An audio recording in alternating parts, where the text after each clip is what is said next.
them out there, bro. I'm capping. I'm snitching on folks like 6ix9ine right now. Bro Logic came in here with that foolishness talking about incorrect financial stuff. Look, $0.25 gone. $0.25 per investment gone. That made no sense to me. But on today's topic, what if I told you guys that one of the most loving things a parent can do, which is helping their children financially, could be quietly sabotaging your child's career? Some parents would be like, fuck that. I don't want my kid to stay on my dollar forever. They need to get out there and make their own money. Other parents would be like, good, then my kid could come home.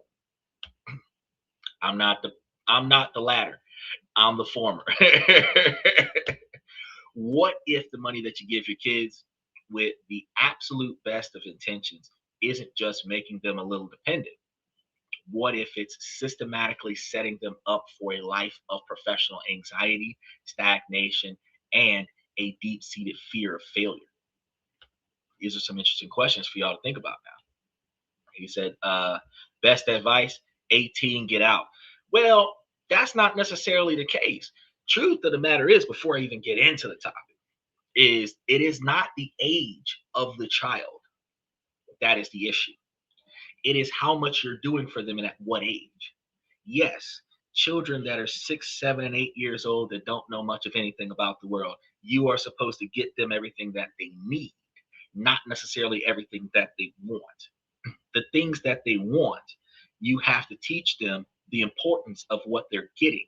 And then out of the things that they want, you have to show them ways to earn what they want. And then you have to show them ways to ascribe to be a better person at achieving getting what you want, no matter how tough it gets, no matter how long it takes. Because as adults, we can wait for years to get something, scratching and clawing our ways to the top. But children, if we can't get what we want in the next 5 minutes, we'll have a temper tantrum.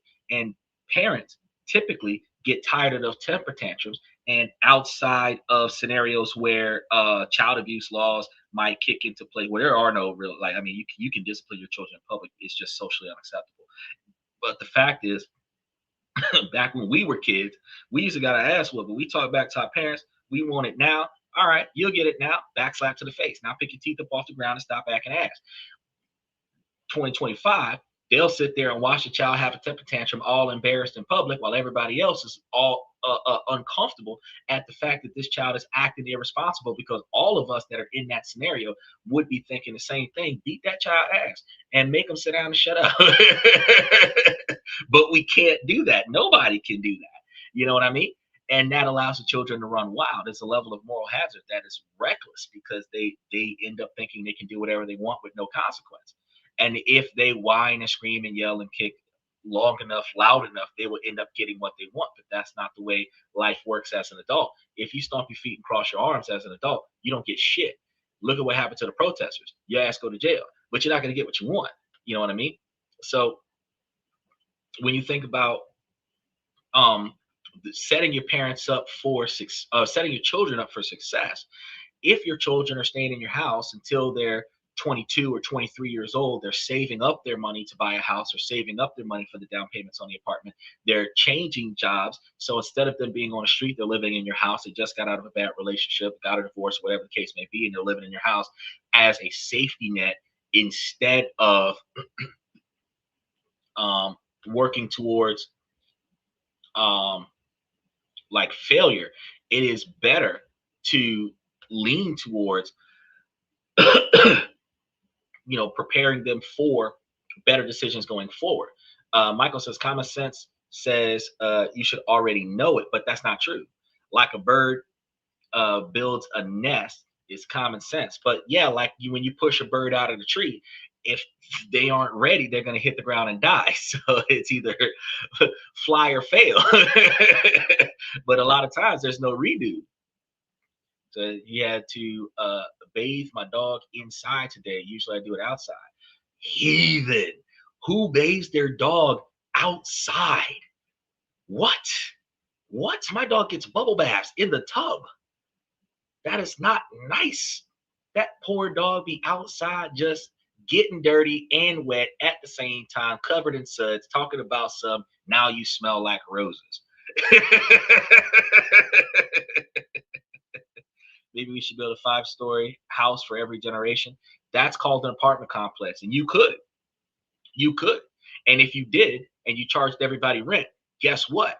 You would be helping them with their fiscal responsibilities. Because while you wouldn't have to pay as much for your property or any of the bills that are running through your property, the fact is that your family would be closer to you. You would be able to help them with financial investment opportunities. You would be able to mold them, guide them in better ways to make decisions so that they're not dealing with catastrophic failure on a regular basis, because at young ages, we can make bad decisions and bounce back from them. But the older we get, the harder it is for us to bounce back off of a bad decision.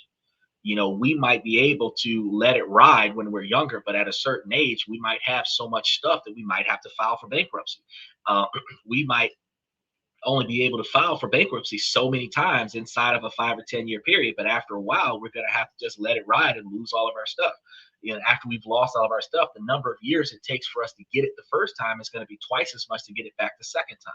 And it's going to cost way more money the second time around.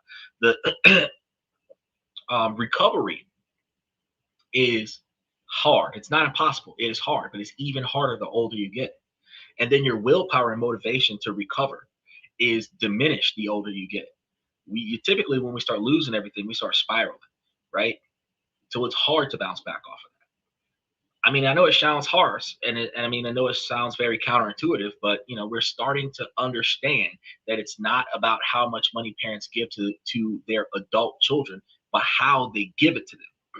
The psychological consequences can be shocking, and it's a conversation that most families never have until it's far too late. They have that conversation with their children that I'm cutting you off. I'm cutting you off because I can't afford it. I'm cutting you off because you're 40 years old and I'm still paying for your kids in your house.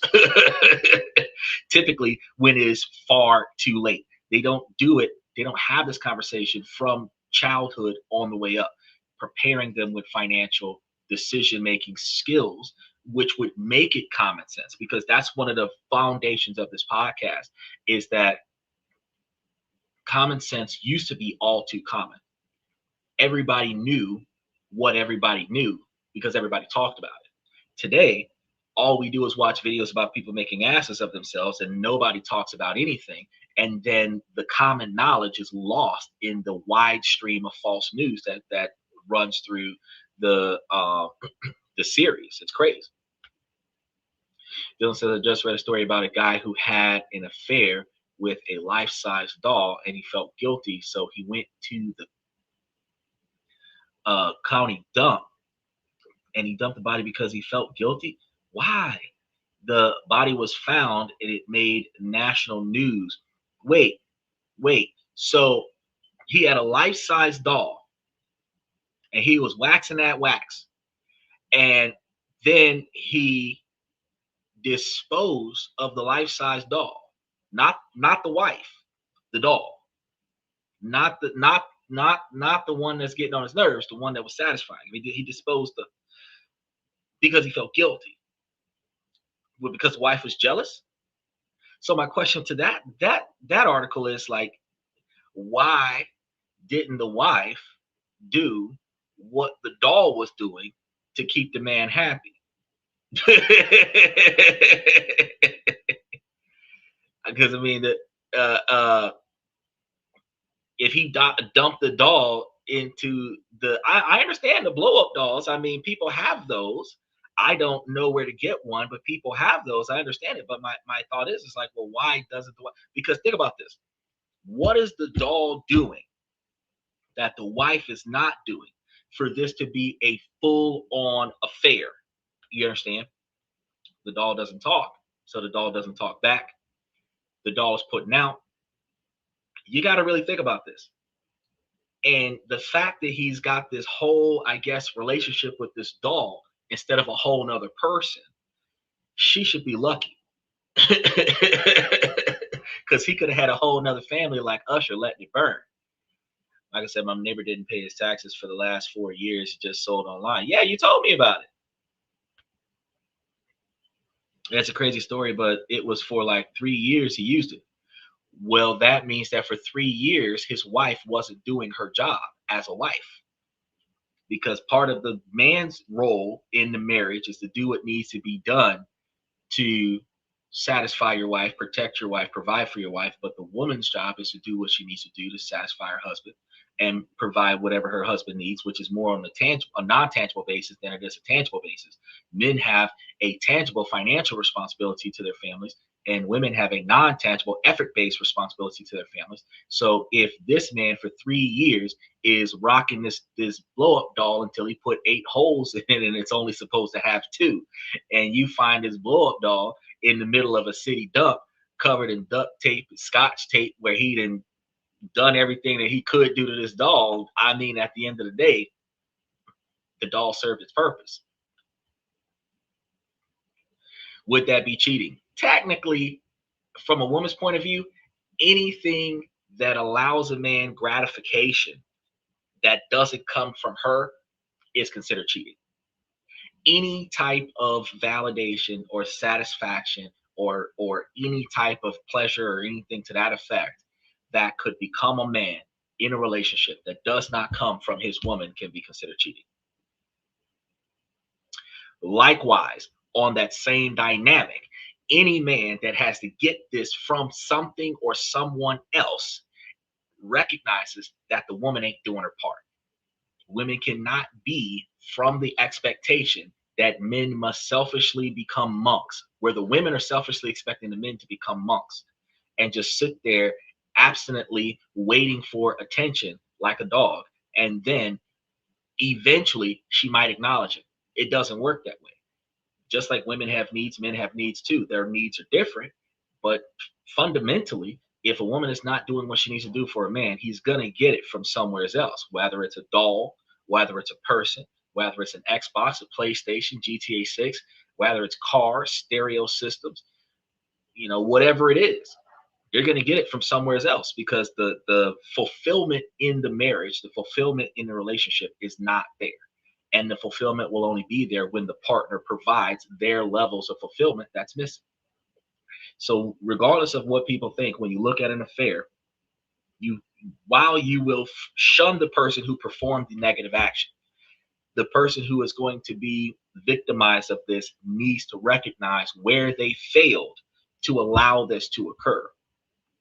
Because if you're doing it all right and you also pick the right person, there should not be a scenario where they're cheating on you. It shouldn't be. Doesn't mean it doesn't happen. It just shouldn't be.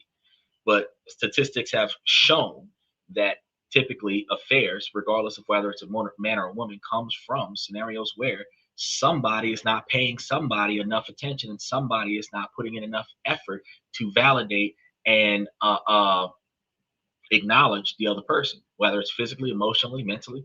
And that leads to somebody either cheating on somebody with a tennis coach or cheating on somebody with a secretary. And that leads to the divorce. And that leads to them inherently marrying the person that they were having the affair with, which leads to a second divorce. Now, in today's economy, with the rising cost of education and housing, parental financial support is more common than ever. It's incredibly difficult for young adults to get a foothold. And let's be clear, this isn't about shaming parents for helping. It's not about knocking the kids down a peg or two.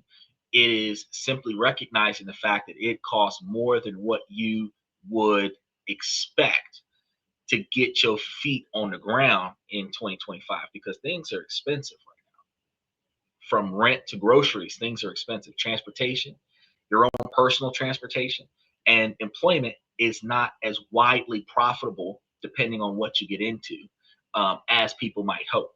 While there are some very good high-paying jobs, the higher the pay, the harder it is to get into that job. He said, "You hear that, Rose Palmer?"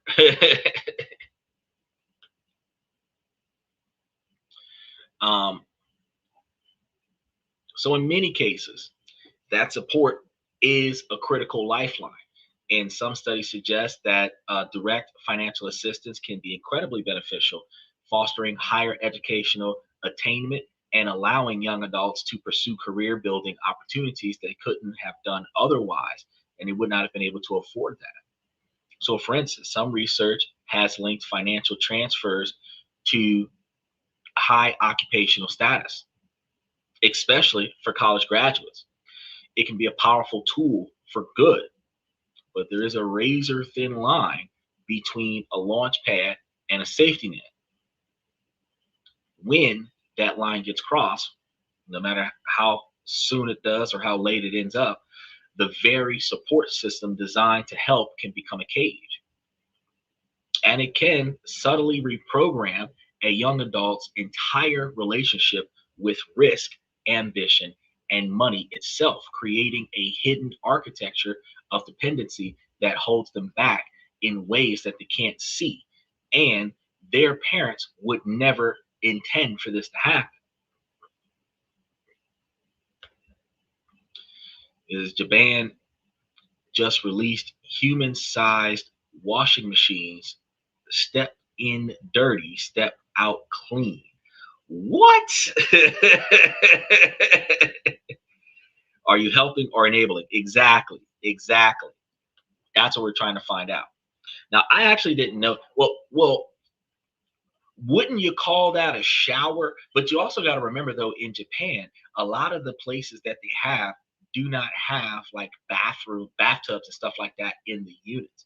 They have public black baths, and sometimes public restrooms where they really only have like an apartment that's like a living room and that's it.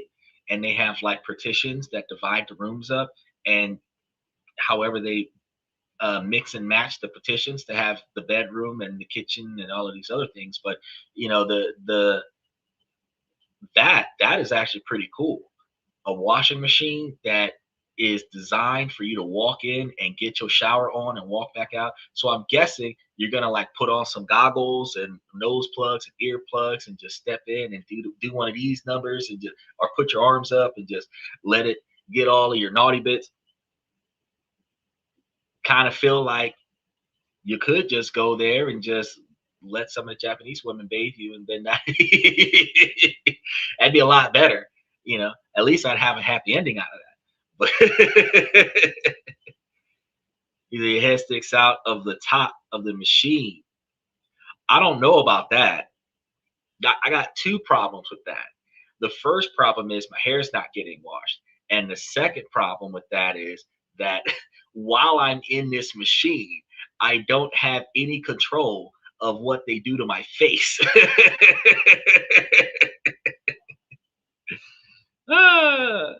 Is I want to see Gorilla. I just signed up for a tour. Apparently, he comes out for New Year's. What Gorilla? You talking about King Kong from Training Day? I don't know. I haven't seen. Are they gonna have him like climb the Eiffel Tower with Mary Jane?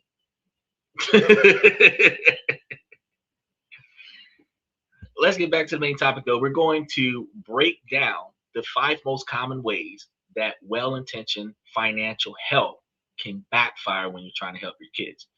And this will be creating a cycle of anxiety and professional stagnation.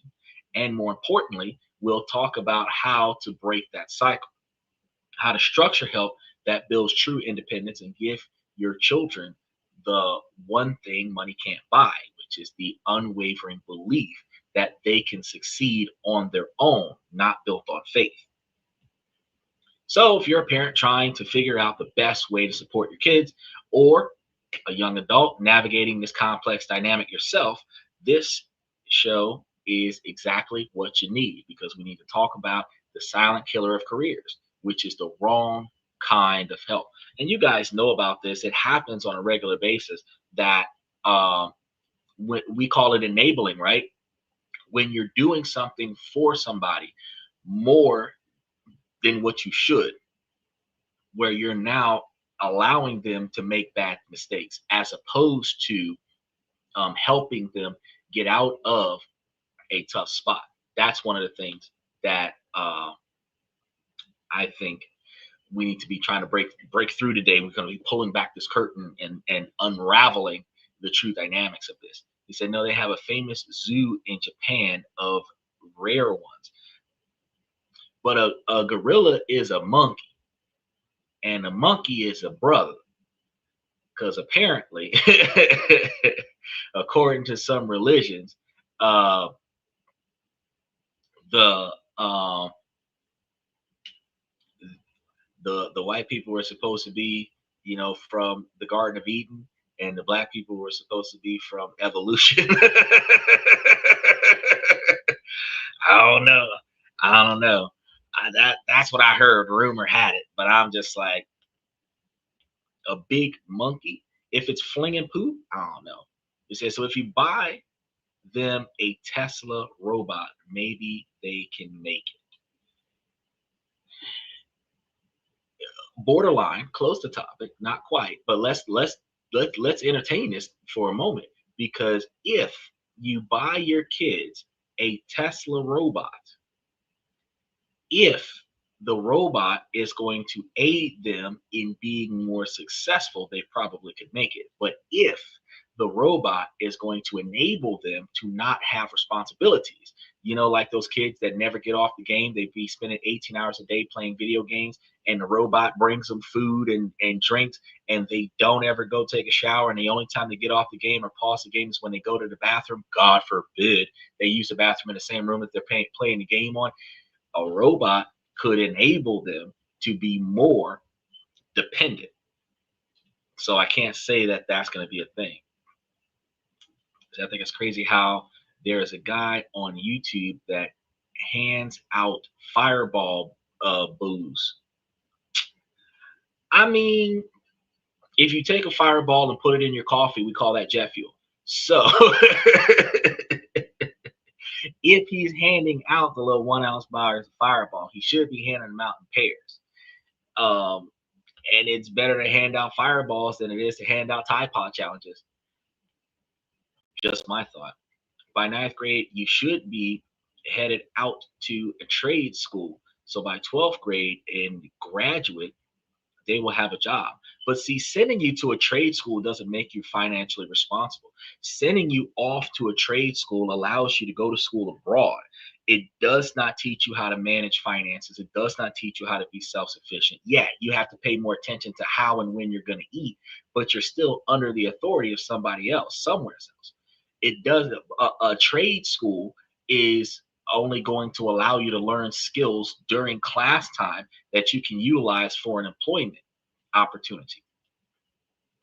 But going to work is not the issue that we're having these days.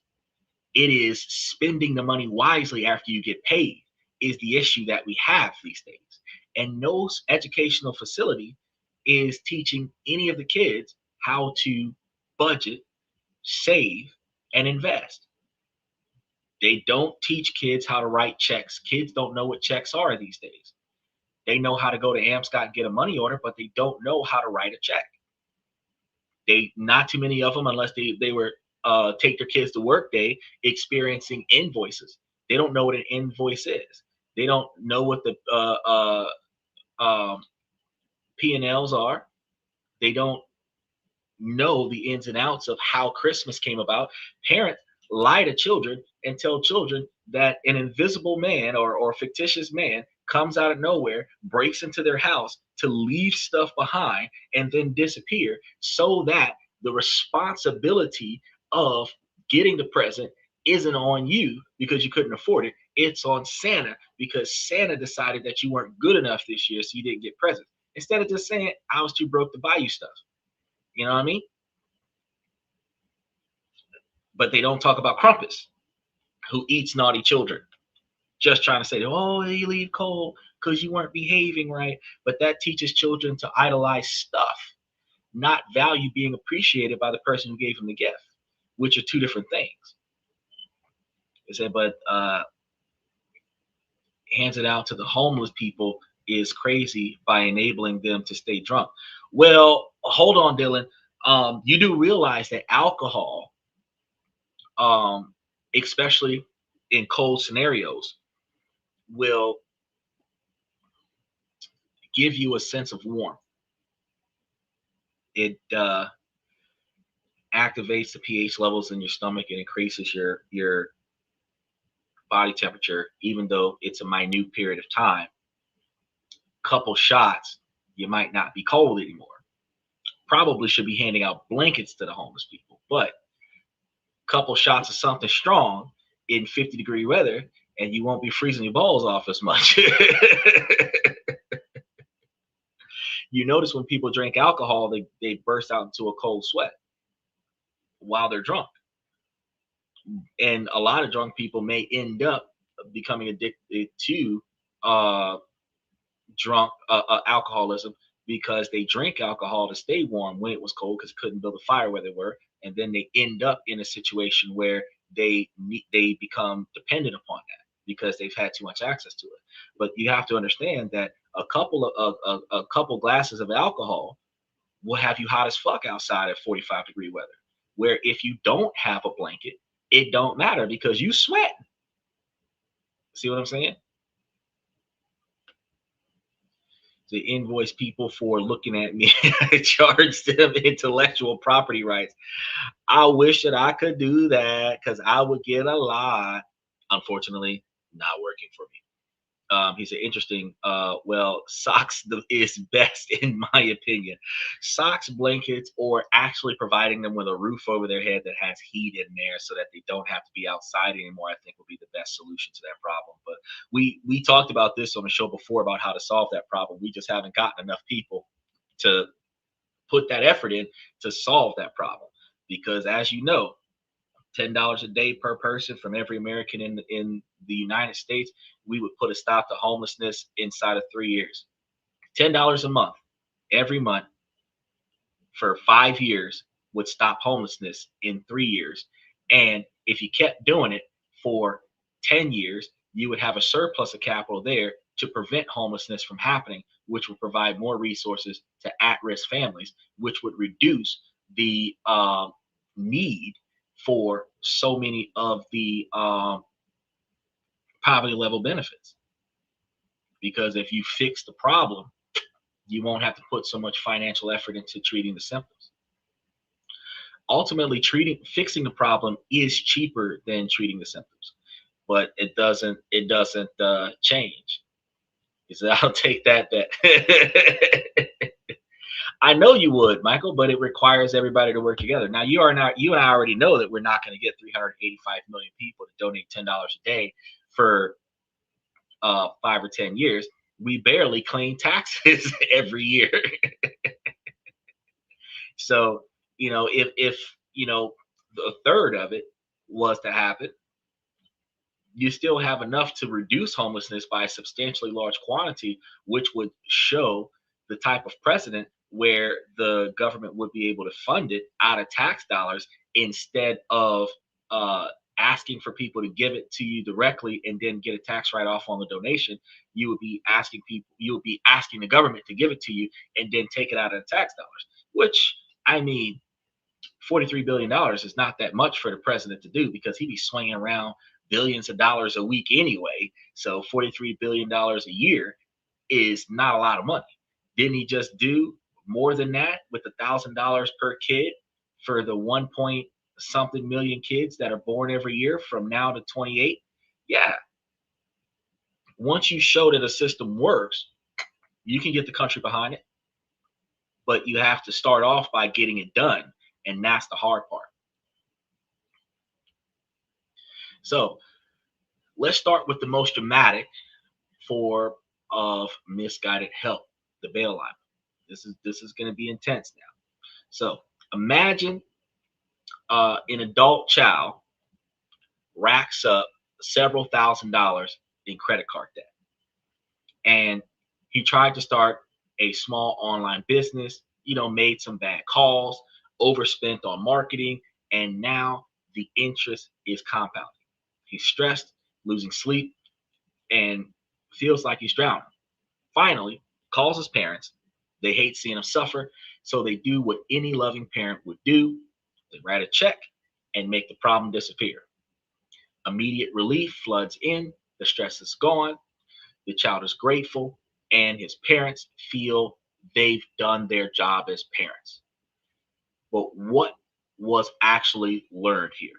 The lesson wasn't, I need more realistic business plans.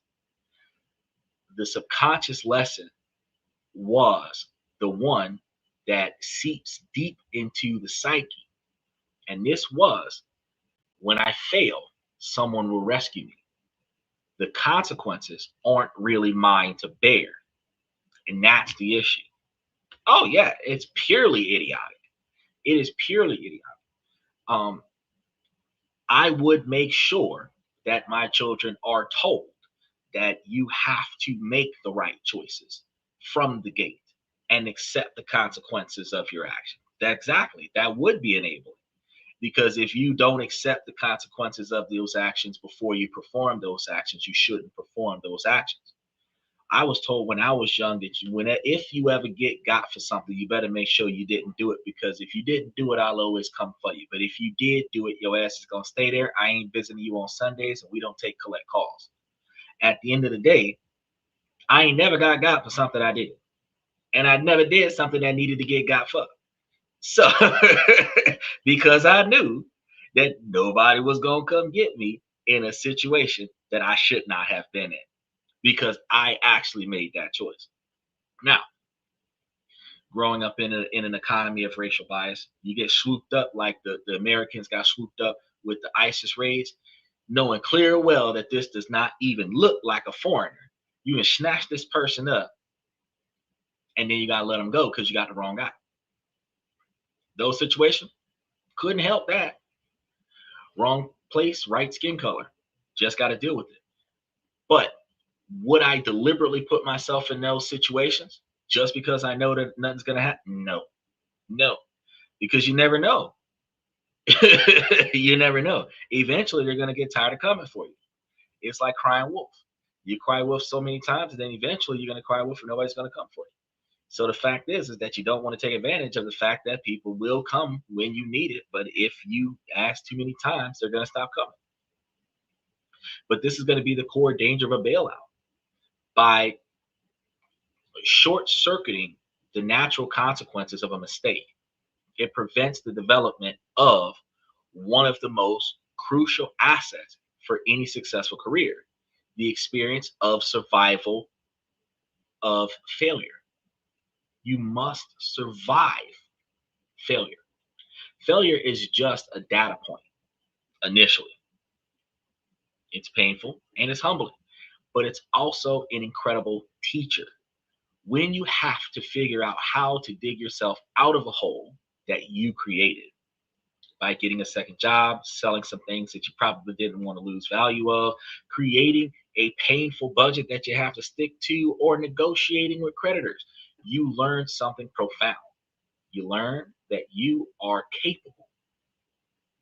This process builds self-efficiency, the core belief in your own ability to handle what life throws at you, which is one of the reasons why when people say, oh, we should pray, and I'm looking at them like, instead of praying, why don't you just do?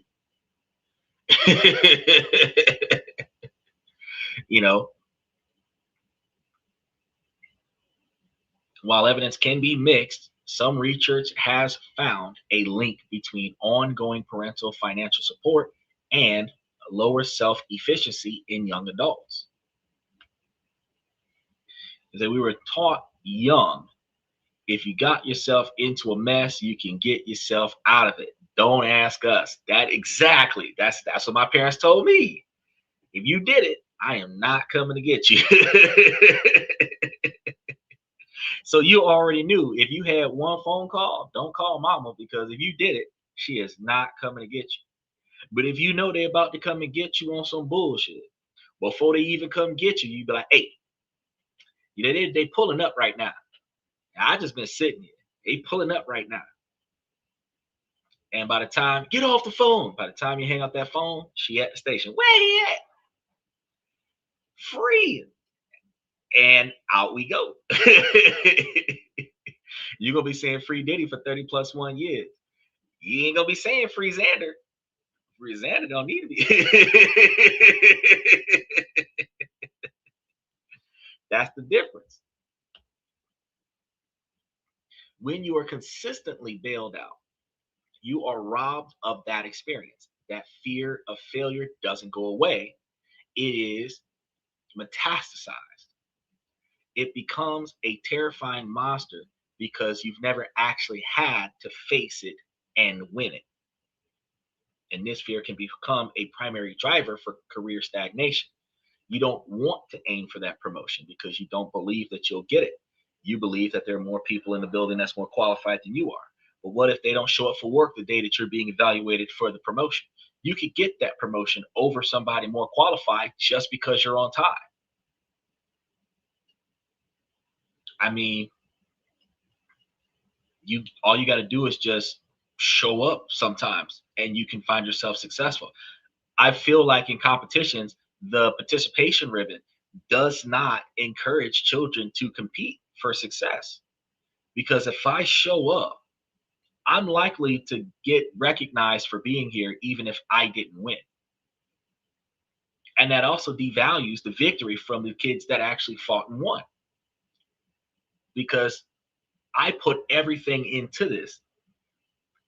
I conquered my opponent, and they got a trophy too. Only to the victor goes the spoils. Why am I sharing my victory with the loser? How does this show up professionally, though? The person who has never recovered from a mistake can become chronically risk adverse. They're the employee who won't ask for a raise because they're terrified of hearing that no. They don't want to hear that no. They're the aspiring entrepreneur who never launches their brilliant idea, paralyzed by the what if it doesn't work question. I had met somebody like that not too long ago. There was a lady working at an auto zone, and she has her own food truck. And I was telling her about how she could take her food truck on tour. She could start up a restaurant and have the food truck accompany that, turn it into a delivery service, all this other stuff. She's, doing it out the back of her kitchen and stuff like that. And I'm sitting here thinking to myself, like, you could make that so much bigger than what it is.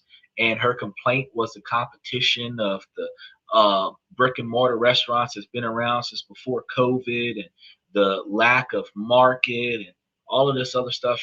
And I'm also reminding her that you do realize that you're getting paid a little over minimum wage to put mechanical parts on a shelf when you could be expanding your business and subsidizing your advancements on your business with the money you're getting from this job. You could clearly be putting more attention towards your own personal success. The I can't mentality. All I could say was, hey, let me know when it goes viral, being a manager, because the food truck thing is going to die. But also, to the magnitude of this story, people may even choose lower paying jobs, less demanding jobs, because the pressure of a high stakes environment feels unbearable. I can tell you guys, some of the days that I come late to this podcast, I'm experiencing extreme burnout. I got things going on. Yeah, I work far less than what I used to work back in the day, but I have a lot more mental stress with all of the things that I'm juggling at the same time. If I did not have that moral compass to get out there and get it done, I would fail at a lot more things just to have the easy street. Working on my own success in multiple different areas is more important than having a life of stress free, because eventually the issues that we allow to slip by us cause us so much more problems, because you can only navigate around the things that interfere with your success for so long, and then eventually you have to go through it. The fear isn't of failure itself, but of the imagined ideas of failure. catastrophic consequences that they've never had to navigate. The fear of success coupled with the fear of failure. Because what's harder than failing one time? Continuing to succeed thereafter. A bailout can contribute to a fragile professional identity, creating a person who is terrified of the very stables necessary for growth. They would not be able to stumble through life and get there. But the road to success is not a smoothly paved road. It is an obstacle course. So instead of a one-time check, a more empowering approach is to help them create a debt repayment plan. Perhaps offer a structured loan with clear terms, making them an active participant in the solution. This approach still provides the support to them, but it frames it as part of the problem, and they equipped it as a learning opportunity. The goal isn't to remove the pain from the mistake, but to give them the tools and confidence to work through it. That is a gift that lasts a lifetime. Second form of wrong help is a more subtle than most of us would seem related to a bailout, but it can be just as insidious. Let's call it the unconditional allowance or the comfort trap. And this isn't money for chores. This is regular, predictable financial support to a grown ass adult without being tied to any specific goal or end date. This is a monthly transfer to help cover rent, the car payment that's always handled, the cell phone bill that stays on a family plan indefinitely. It's essentially becomes a de facto untaxed second income. And look, the parental logic is born from love. We want our child to have a decent standard of living. The city is so expensive. We have the means, so why wouldn't we help? Look, I got a buddy. I pay for his Netflix. It's my Netflix now. I'm like the only person that uses it, right? If it was up to him, his Netflix would have been turned off. I am the only person that uses it. Man, I just spent like 40 minutes trying to open this bottle.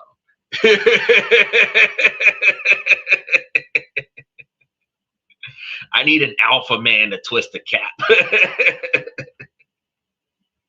It's like my hand keeps slipping. I've been trying to pour this drink forever. Probably need some friction. That's what we need to do. See, this is where we get creative. Notice how I didn't just give up on a bottle and say, I'm going to deal with this later. No, I'm going to figure out how to get this dang bottle open so that I can get me something to drink. And never being enabled, there's always another way. Just got to look for it. One of the things I forgot to do was take the plastic off of the label. Now,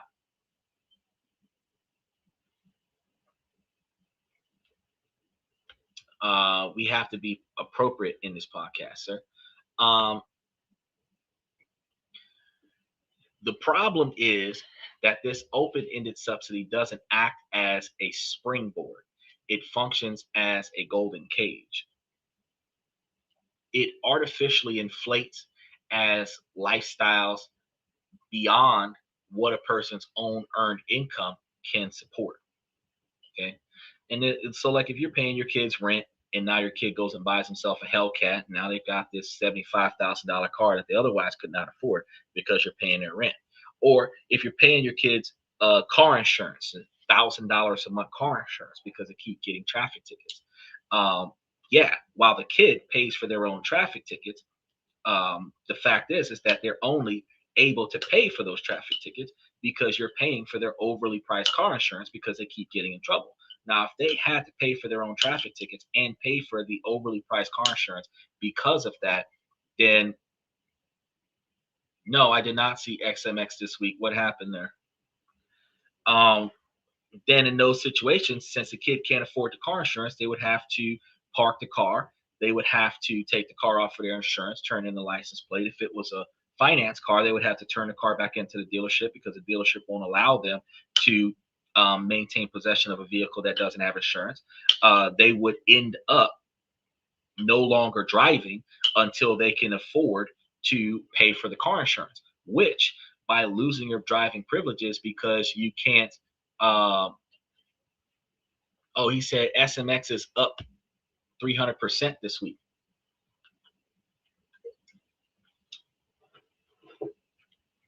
Let me see which stock is SMX.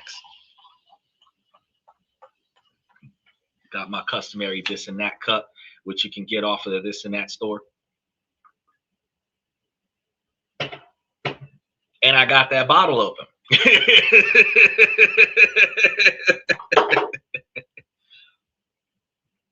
He's talking about SMX. Let me see which stock is SMX real quick before we continue today's topic.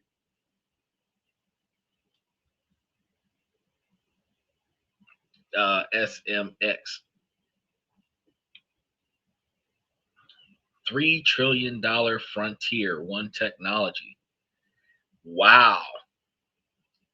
SMX security matters.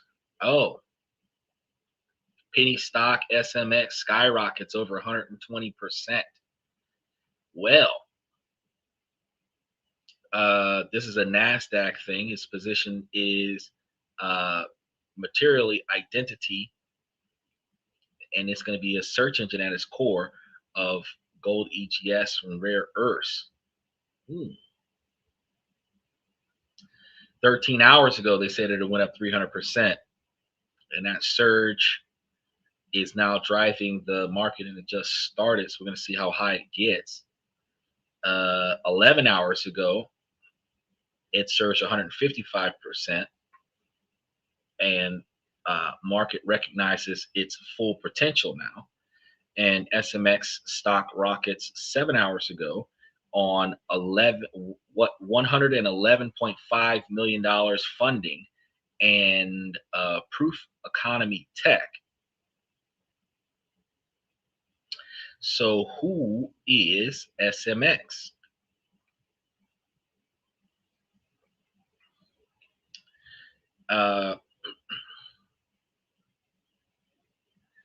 Because I don't believe that SMX is one of the stocks that we were following.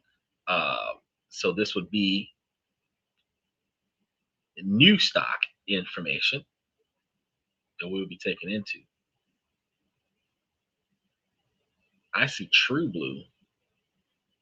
That's TBI. Who is SMX?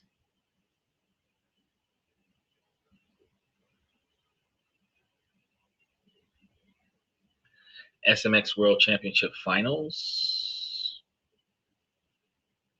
SMX Tech. Take a look at this real quick before we get back to the main topic. I do not see it. All right. I'm going to have to do some research on this after the show, y'all. So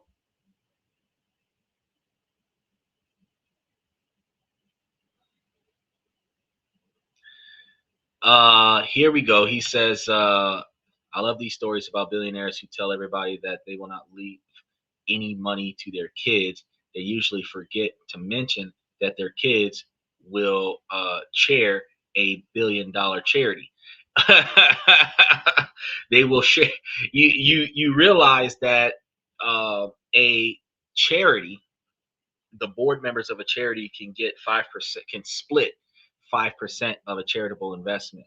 So if a $1 billion charity does exist and the whole family is on that charity, then that charity's board can split 5%.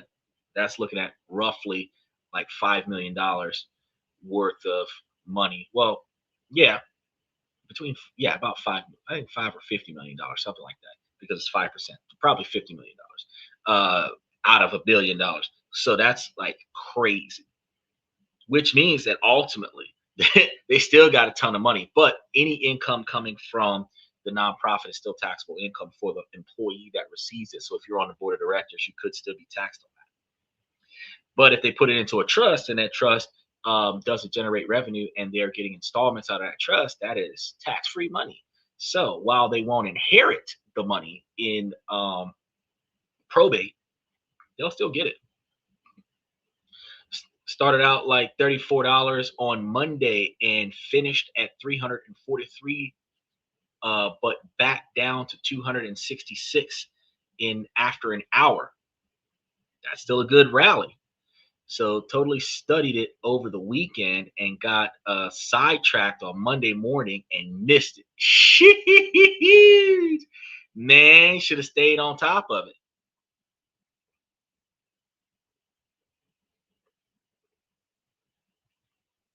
Okay. So you are throwing up a promo of what? Okay. That is inappropriate. Yeah. I didn't even know about SMX, so I would have mentioned something about it on Monday, but if it would have took off and leveled up, shoot, you know how much stock I would have had in that? If I would have had information that it might have would have went up, I would have been on it. And at $34 a share, I would have sold it and would have had thousands. And I would have been like, bro, y'all should have followed. But I didn't know anything about it. I can't follow every stock option in the world. I can tell you that.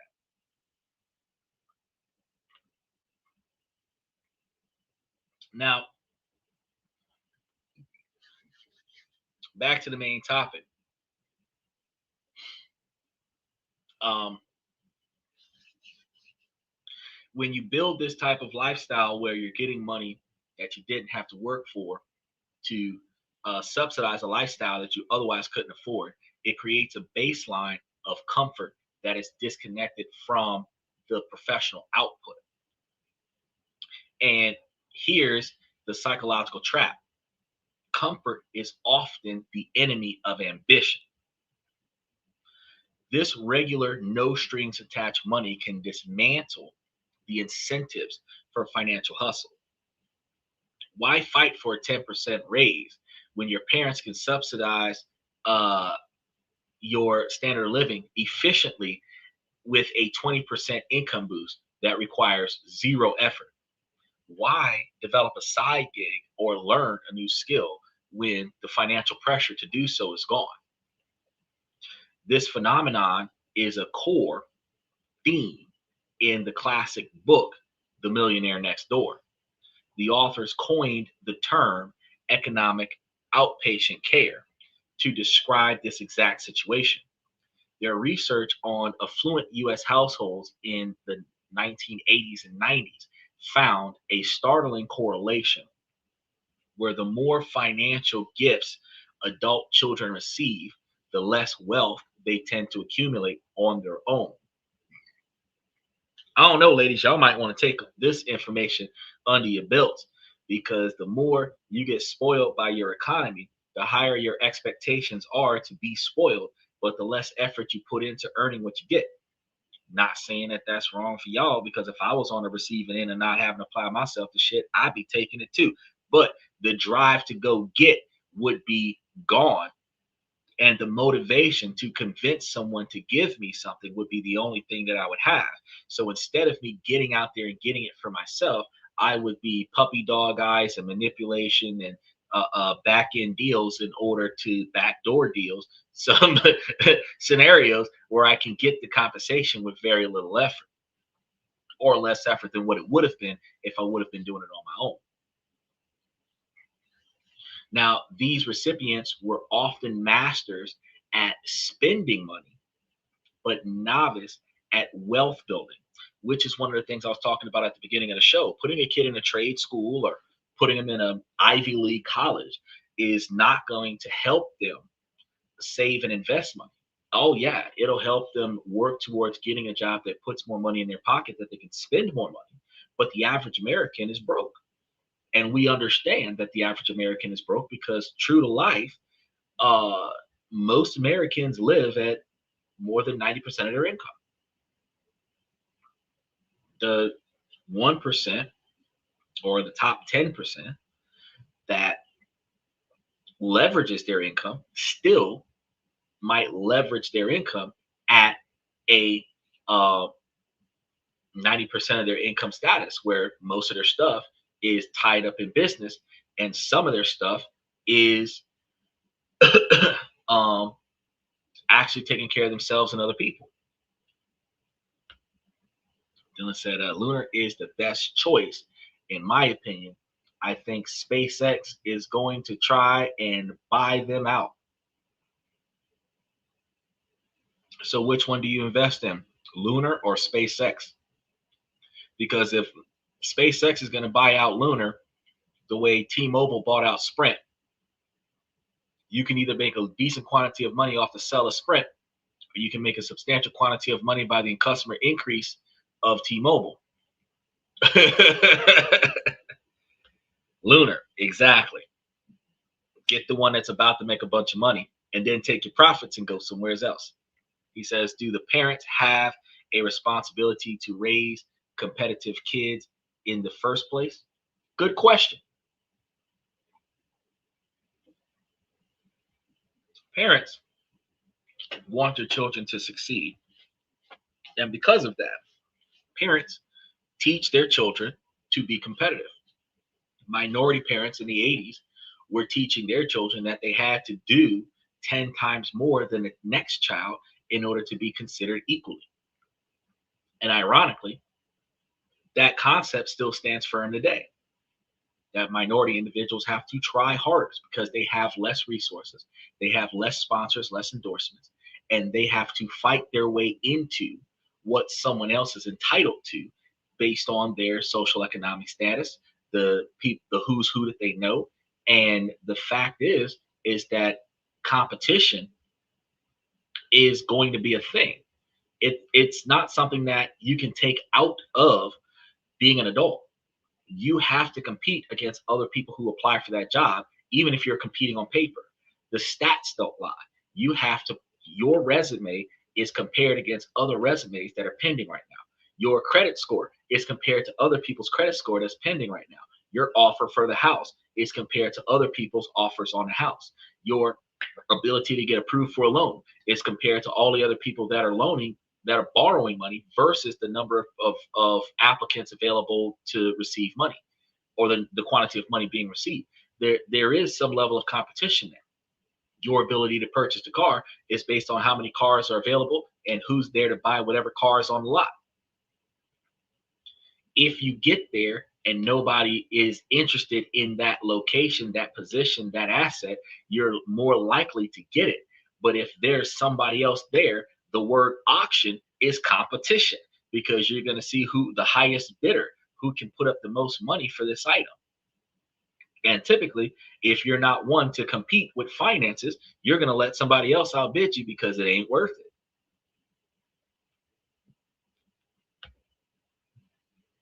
Yeah, they'll have to buy the shares over value. Exactly. Now you're talking.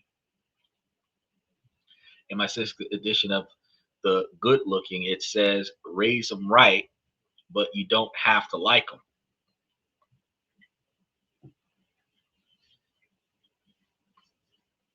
This is an interesting question. What do you think about Trump's savings account for the newborn? Start off, it's not a savings account, it's an investment portfolio. He is opening up an account that is tied to a certain quantity of unspecified stock options that should generate a decent quantity of revenue over the course of the child's childhood. When a child reaches the age of 18, that child should be able to withdraw that money for specific purposes and receive favorable tax rates. But if the child just withdraws the money for something that is not identified as an authorized purchase, then additional taxation may apply. Opening up an account like this gives the child some place to start. It gives the parents some place to start, because most parents do not open a bank account for their kid. They open up a bank account to redirect their money so that they don't have to worry about getting garnished or being got by creditors. Um,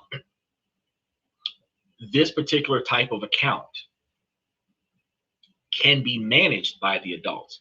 I do not have any information that indicates that the adult over the child can take the money out of the account, but they can put money into the account. There is a possibility that they might be able to change the stock options that are being invested in, but I don't have any information to verify that. Either way, though, the more often that the people around the child invest money into this account, the more likely this account will have far more money that this child can utilize to essentially hit the ground running in the sense of being financially stable. Now, the because it is uh, untaxed money going in, it's going to get taxed. So it's not going to be a tax deduction for the parents. The parents have to pay taxes and then take the post-tax money and put it into the child's account, where the child is going to get taxed on that money when that money uh, uh, matures. But it is a tax deferred situation, so they don't have to pay taxes on the stock option every year. I don't even think the kids have to even claim the stock option on their taxes every year. It's just something that exists. And then once the child reaches the age of 18, that's when they can go and access that funds. Now, as I was telling you earlier in the show, if you're teaching your children about financial responsibility and you have you an LLC in your family and you're paying your kids a wage in your family, and that is going to be tax deductible. And then you teach your kids to take the money that they get from working for the family business and invest it into that stock option that's going to make them more successful when they're older.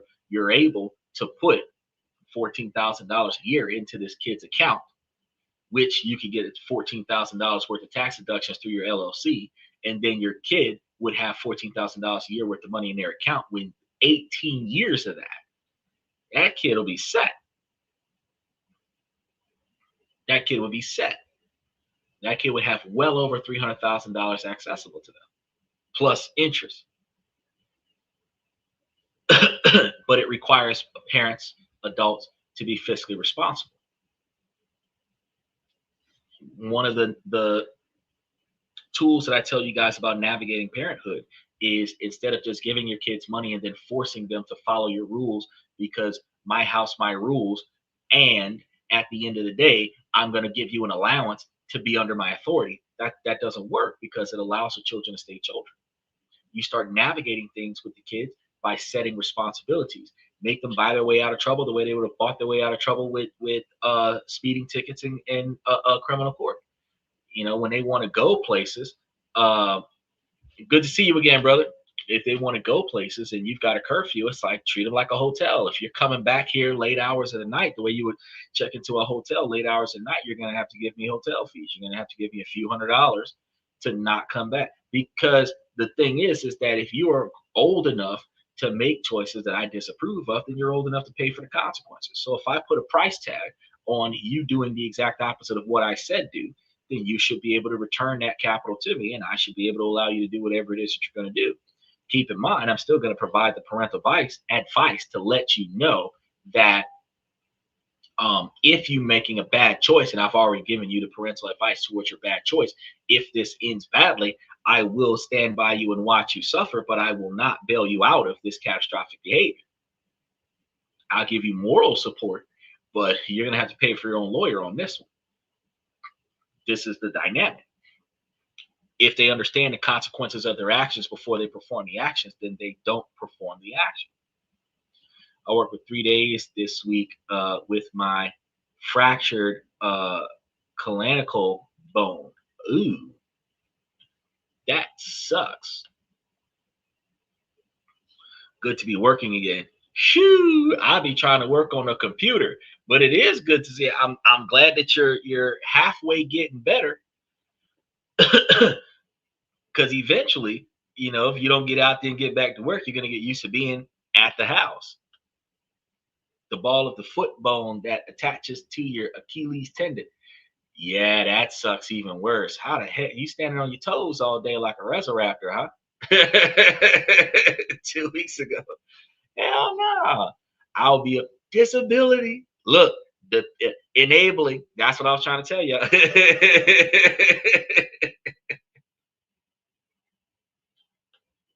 Now, When we continue to provide unrestricted capital to our children, this can create dangerous dependency. The adult child gets used to a lifestyle their own career couldn't sustain, right?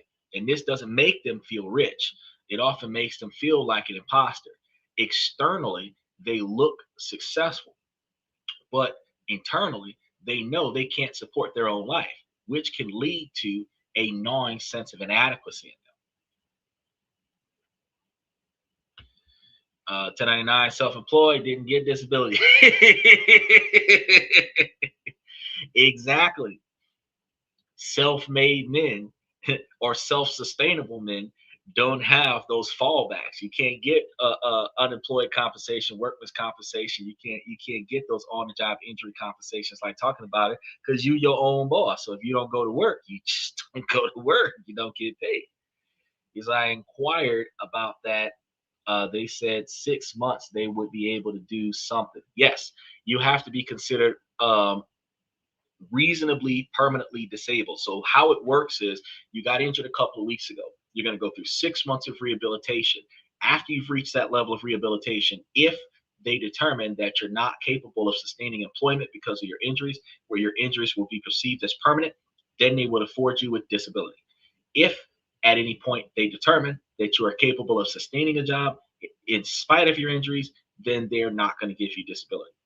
Typically, they deny you like 3 or 4 times, and then you have to appeal it, and then you have to go to a review board. And if you go to the review board, then the review board will provide you with some compensation. But that's about it. So it's a hard and with the way that Trump has knocked back uh, the Social Security disability budget, the fact is that it's going to be harder, even at your age, to get approved. So unless you lost a foot, they're probably going to expect you to work on a broken foot until you lose a foot. So you're likely to get denied on the disability thing, but you'll be able to apply 6 months after the injury. They do the same thing to my wife. Right, right. Yeah, so people apply, but they don't get it. And a lot of us be like, man, I don't want it forever. I just want it until I can get back on my feet. Well, their plan is that if they give it to you, they're going to continue to give it to you forever.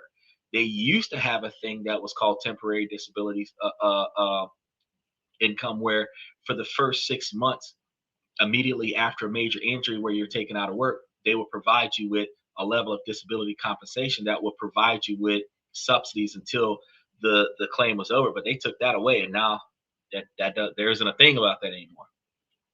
Two shoulders that dislocated simultaneously during a grand mal seizure doesn't qualify.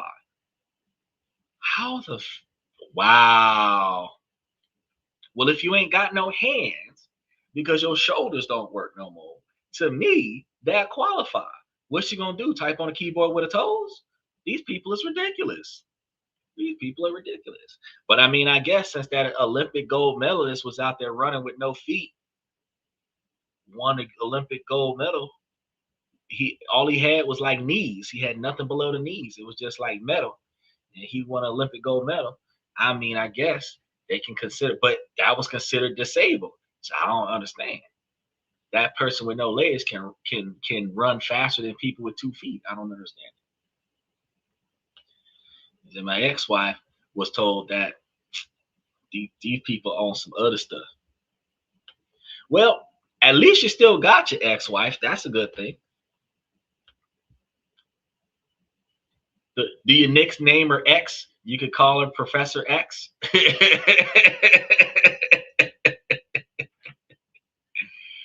She could get mad at that. You call her Professor X, like Professor Xavier. She's Professor X wife.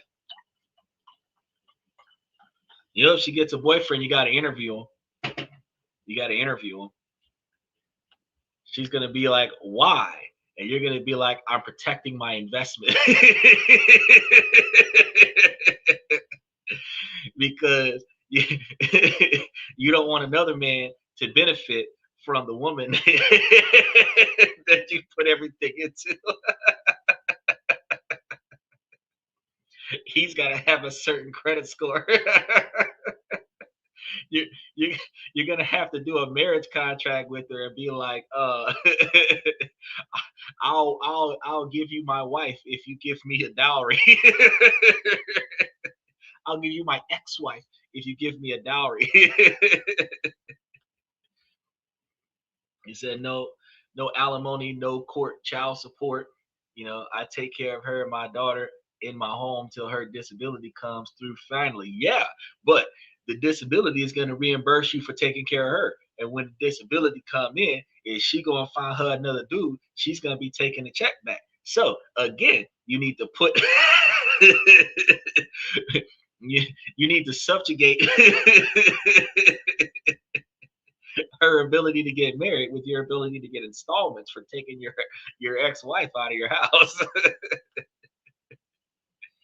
What do you think about the discovered $1 billion ripoff in Minnesota?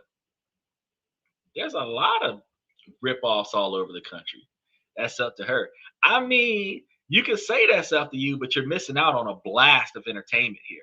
Because I had another fan that I was talking to once before, and they came and they told me the story about how her husband had crashed a truck. He was driving down the road. He hit a deer. And he was taking her car to work. Now she's walking her kid to the bus stop because now they only got one car.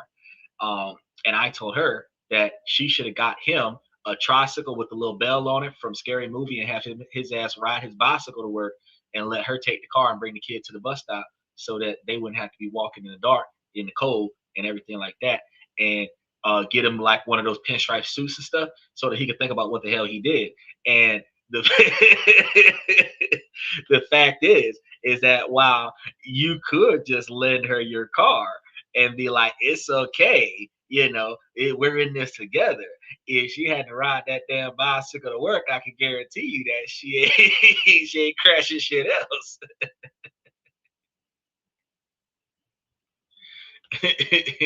He said tampon Tim.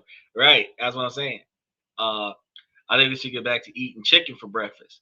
Well, I don't know, man, because you eating chicken for breakfast. It's supposed to be fried, and that's supposed to be lunch.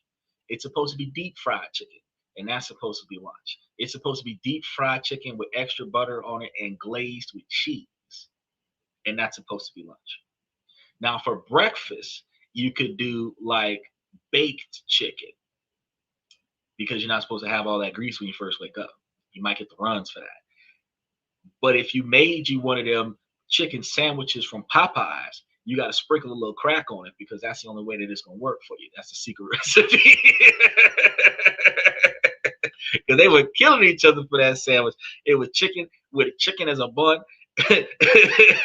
chicken cheese, chicken bacon, and chicken. I hit a cop car last year. I would never admit that. The cop car hit me while screaming, pull over. Cereal seems unhealthy. It is. Yes. For men, we should be eating a lot of fish. If we were to add the fish, the omega-3s and stuff, it helps with testosterone distribution instead of taking those supplements. But, and especially for breakfast, fish is really good uh, for breakfast. And you can actually get you a seafood melody, throw you some oysters in there if you can afford it. I mean, bacon is fine. You can throw some bacon in there, but the bacon is not as healthy for you. It is for individuals that are trying to gain weight, but for individuals that's trying to lose it, not so much. So, the police officer parked in a downward road in the middle of the road in a park without the flashers going during a rainstorm, and I had 1,000 pounds of tools in the truck. Well, it seemed to me like he was illegally parked. I would have hit him twice. Slashed his tires, broke his windshield with a baseball bat, bust out all his headlights, took his light bar, threw it in the back of my tool truck, backed into it one more time, spray painted park right on the outside of the vehicle, and then left.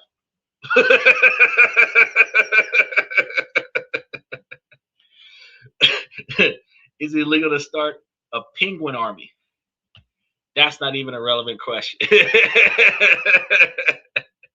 Now, an individual that manifests this comfort trap where they build a level of compliancy due to the inability to have to work hard for the things that they get would put this person in a scenario where they less likely become a go-getter because the urgency isn't there to go get anything because they don't need to. They might stay in the dead end job that they don't even like simply because the parental subsidies make the discomfort of career building seem unnecessary.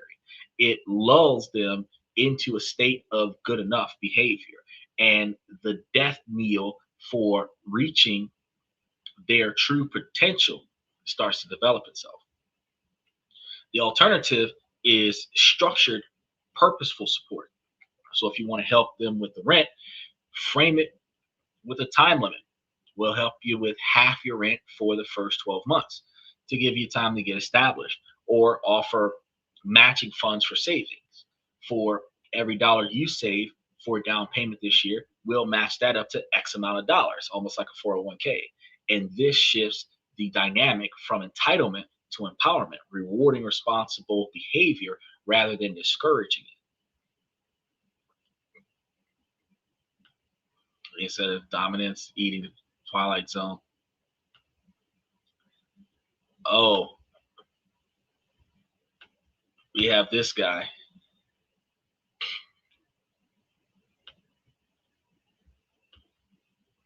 People would rather suffer in silence than actually speak up in many cases. But a lot of people who suffer in silence rather than speaking up in many cases typically do so by the upbringing of not having to apply themselves. Those people who fight hard to get to where they're supposed to go typically do that by um, the previous experiences of having to fight to get what they need. So, or have the courage to make a change in life. You don't have to make a change in life in situations where you don't have to apply yourselves. So I'm pretty simple, and I got tons of tools and tons of experience in different trades. If I don't like a job, I just switch. But you learned how to use those tools by trying to fix something that got broke, breaking it, making it worse, and then trying to fix it again until you finally fixed it. You worked alongside somebody who showed you how to fix things. You weren't just born with the natural instincts to fix stuff. And you realize the reason why you have so many tools is you realize that the tools that you started with aren't the tools that you need to get this job done. So you go get more tools, but you never get rid of any of your tools because you know that if you use that tool once, you're going to need that tool again. And you keep using that tool until that tool breaks. Then you go buy another tool, the same as the last tool or better than the last tool, because you know that you need that tool. That's exactly what happens with financial investments. Mr. Satellite, special shout out to Mr. Satellite for coming back to the show. I greatly appreciate you, buddy. If I'm not getting enough money, I just quit and find something that actually will pay. But that's because you don't have enough money. If somebody was subsidizing your income, you would not care that you wasn't getting enough money because the rest of the money that would be covering you from somewhere else would be enough money. The parents should teach their children that there is no such thing as failure, just another learning experience. I completely agree with that. But it also requires you to teach them that there's always another way, which requires you to show them what that way is. So if you, instead of enabling them by giving them the things that they need, well, no, you give them the things that they need and teach them how to earn the things that they want. Then you teach them how to earn the things that they need before they become old enough to need it and not have the ability to go get it. So what do you think the youngest age is to start teaching kids how to be responsible? Me, myself, if you're able to change your own diapers, you're able to be responsible. If you're able to go in the kitchen and go get yourself your own snack, you're able to be responsible. As I look at the other message where I first joined is about my Xbox friend. You had, can you notice me? And then somebody put something inappropriate up there. So if you put something up there in between now and then, it didn't show up. It just says, can you notice me? So I noticed you. I learned most of my trades from my father and grandfather. because men teach children the next generation worth of knowledge. Any ladies in the show, can y'all tell me what y'all mama taught y'all? Besides how to do what she say when she say do it. Though I did have a natural inclination to pick things apart, I'm extremely high on the IQ range. Yeah, we probably running around that 120, 125 range. I think the best thing we can do is to learn young to think smart with common sense. Again, they too addicted to phones. They are too addicted to phones. That's because they have phones. I might get my kid a phone after my kid learns how to be responsible and research stuff. First robot you created was 2 years ago. Wow. The worst is being raised by people who criticize everything you do. It will destroy the incentive to get ahead. You know why those parents criticize you for everything that you do? One, they're jealous that you're more successful at a younger age than what they were when they were your age. Two, the cost of your success might cost them more money than they can afford.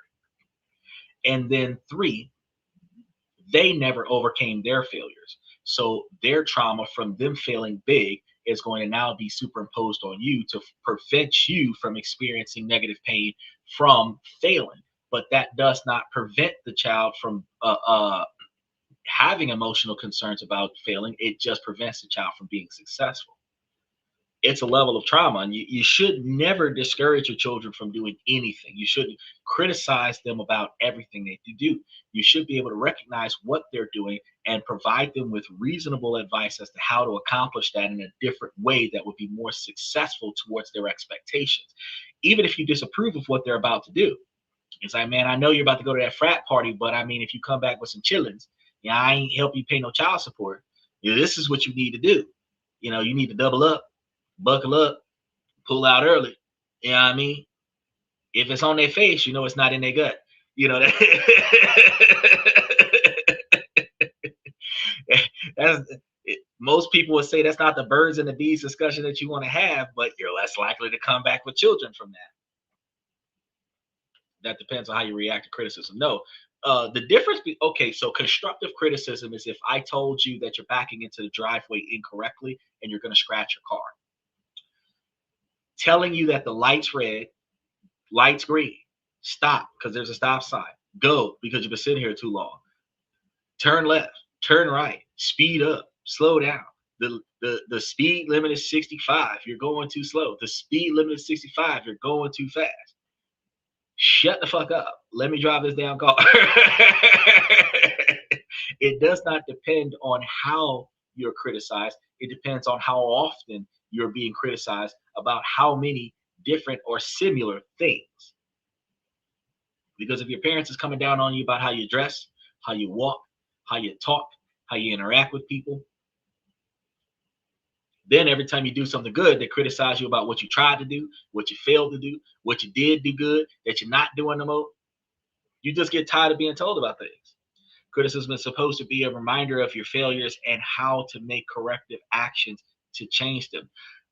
Part of that is true. It's supposed to identify when you are failing, how to make it better. And it is supposed to identify when you're not failing, how you could do things differently to be a little bit more effective.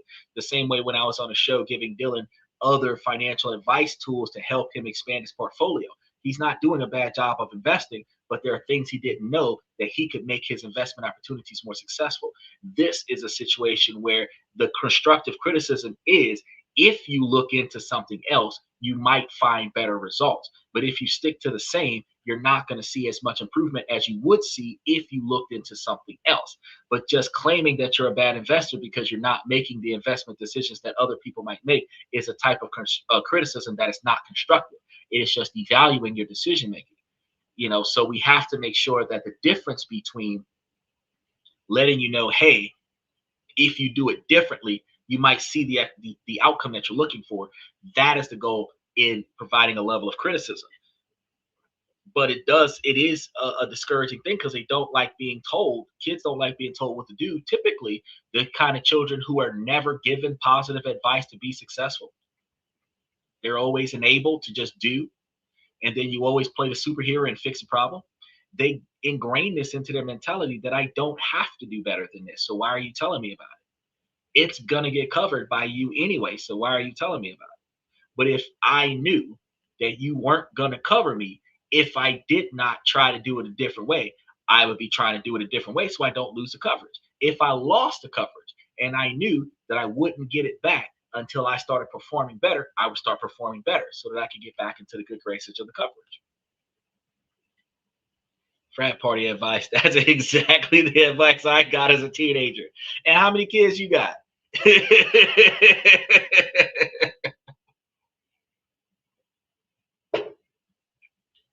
It's the thing. Now, the third pattern is perhaps the most emotionally complex, the gift with strings attached. And I know all of us have experienced this before. On the surface, this helps look, uh, uh, this type of help will look generous. They're kind of helping you out. And it might be an offer to pay for grad school or provide a down payment for a house or a car, something like that. But just beneath the surface lurks a condition, whether it's spoken or unspoken. We'd love to help you buy your first home as long as it's in a good neighborhood like ours, which means that conditionally, they are going to only give you assistance if you do it the way they want you to do it. Oh, yeah, carrot and a stick method.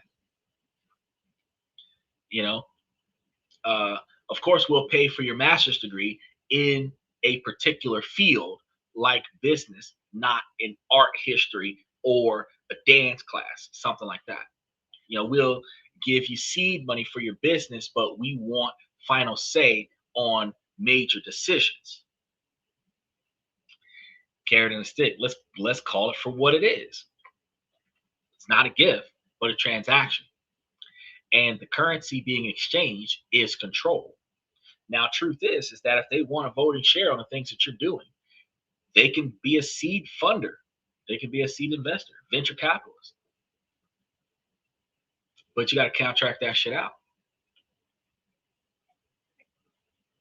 If they're going to give you the money that you need to put money towards your house, they need to put that down on the house or give it to you. And then if you're going to work off that installment, work off the installment. But you don't have a strings attached situation, including the groceries and the electric bill. He said, my childhood wasn't like that. My first job was carpentry. And as soon as I got it at 14, I was paying the rent, groceries, and the electric bill. Look, I started off with a lemonade stand at 9. Then I was cleaning properties by 10. Come 14, I was working in major businesses in my area. Then I ended up working at some restaurants by 15. Then by 16, I was working in a major food chain. And then I started managing businesses by 17 years old. Come 19, I'm paying for everybody's houses, cars, motorcycles, everything. I was doing a bit. I bought my own first car. Nobody bought me my first car. I bought my own first car. I didn't even get a co-signer for my first car. I bought my first car cash up front. It was an 88 Corolla hatchback, you know, and and I learned how to fix that bad boy. The people that I affiliated with, the friends of my network were uh, uh, mechanics and stuff. And we learned how to fix these cars because in order for us to do it, look, exactly 7 years old, you're doing construction cleanup. I remember them days. I go by my friend's house and I help his dad pick up bricks, and his dad would give me what was it like? I think 20 cents a brick. He had me not just pick up the bricks, but I had to clean all of the old cement off the brick so that he could reuse it.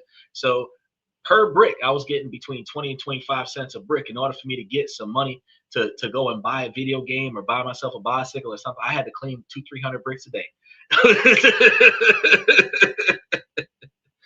But he built his whole house, the whole extension of his house, based off of all the bricks that I cleaned off for him. You know, Havana's 120 degrees. It is extremely hot over there. That's like Florida, that owned the company, but it wasn't treated like a boss's son. You know, I was treated like the rest of the employees. Okay, you know, get treated like the help. My friend's dad used to tell him all the time, "Why can't you be more like him, boy? He show up on time. You live here, you still late."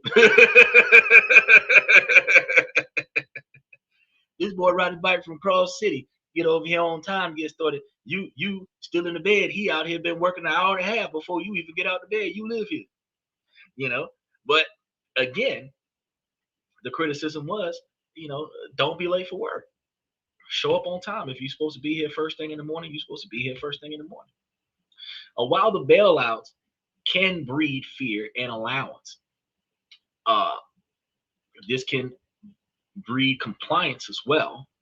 The conditional gift breeds a specific soul-crushing anxiety, far worse than what the bailout could or the allowance could. The recipient is trapped between pursuing their own passions and the fear of disappointing their benefactors and losing the financial lifeline, which is way worse. Exactly. If you're early, you're on time. If you're on time, you're late. And if you're late, you're fired. So always come 15 minutes earlier than everybody else. I got to tell you, everybody else used to show up for work 15 minutes before their shift. I would show up to work an hour before my shift. That way I could get something to eat before my shift and still be able to get started 30 minutes before my shift, which was 15 minutes before everybody else, and stay 30 minutes after my shift, just in case I needed to cover the next shift, which would allow me to pick up overtime. Sounds like child labor. Is that legal? Of course it is. Back in the 90s, back in the 2000s, yeah, it was legal. It still is legal to a degree, because if the kids is only out there 4 or 5 hours out of the day, part-time work, they can stop whenever they want to stop. Actually, again, when you think about the 1099 materials, it's like, well, if you get into an arrangement where they're going to pay you a certain quantity of money for your effort, and you do a lot of effort, get a lot of money. You do a little effort, you got your little spending money. He thought I was going to get out there and go and do, 3 to 5 bricks, get like $10 and go on about my day. When I calculated how much money I could get out of this man for the number of bricks that I could do, I was out there just getting them. I would get them until after the sun started going down, and he'd be like, hey, it's starting to get dark out here, boy. You're going to have to get on out there to your house now. I know you got a light on your bicycle now, but I don't want your mama looking for you. And I'm 3 more bricks, sir. 3 more bricks. I'm trying to get that new Nintendo 64. It was the 80s and 90s, man. Yeah. Set my clock 20 minutes early. All the clocks in the house were at least 20 minutes early. And then you would try to leave 15 minutes before that. They'd be like, why are you so damn early? Because the clocks in my house said I was late, which offsets procrastination. Now, having this gift-giving tactic being used creates a profound internal conflict, because imagine a person who dreams of being a chef, but their parents will only fund a safe career path. So they might go to law school fueled by their parents' money, but every day feel hollow. They're living someone else's dream for their life.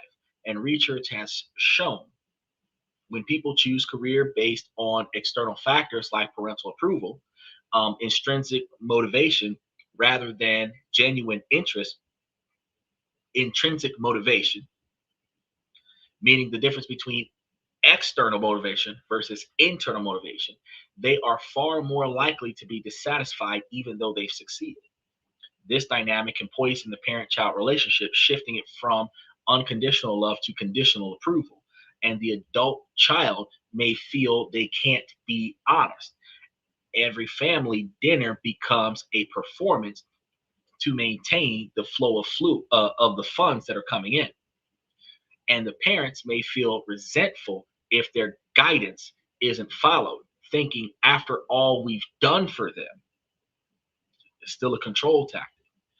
And professionals, you'll see the person may appear successful, but they might feel like a fraud.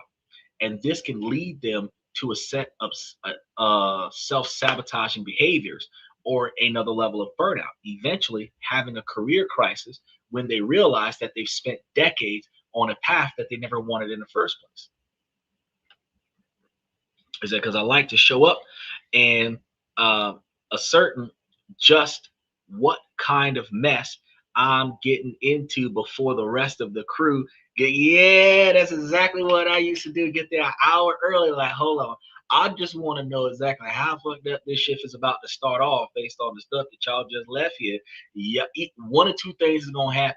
I'm gonna take over productivity so that y'all can clean up this mess, or I'm gonna clean up this mess and y'all gonna take care of this productivity. But either way it go, when my shift start, I don't have no problems. He said, "You're right. People spend years of studying a school, studying subjects they don't like because their parents pay for it." Now, the healthy alternative is to give support that respects autonomy. So if you're giving a gift, you give it freely, no strings attached. You can and should offer advice and wisdom, but the final decision must be theirs to make. So your gift is not tied to if they take the advice. In fact, you might want to give the advice in a separate situation than the gift that you're giving.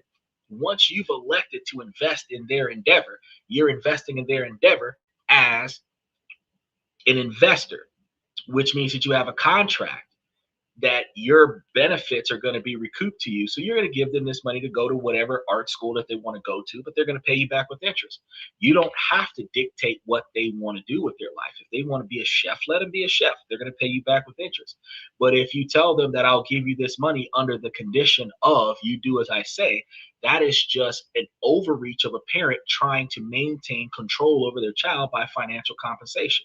And young adults, y'all need to be able to put your foot down and make it clear that while I would appreciate your assistance, I don't need your assistance so much that I maintain under your control when you were supposed to teach me to be a self-sufficient adult. So if I am not self-sufficient, then you have failed me as a parent.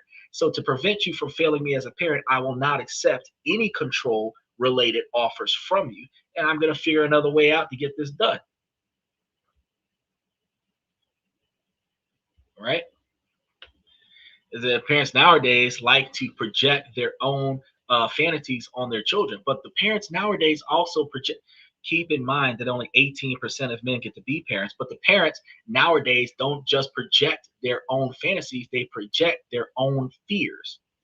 If they fail to go to law school, or if they fail to go to med school, they're going to discourage their child from even trying. You can't make it because I did. But then if you do make it and I didn't, I'm envious of you because you made it.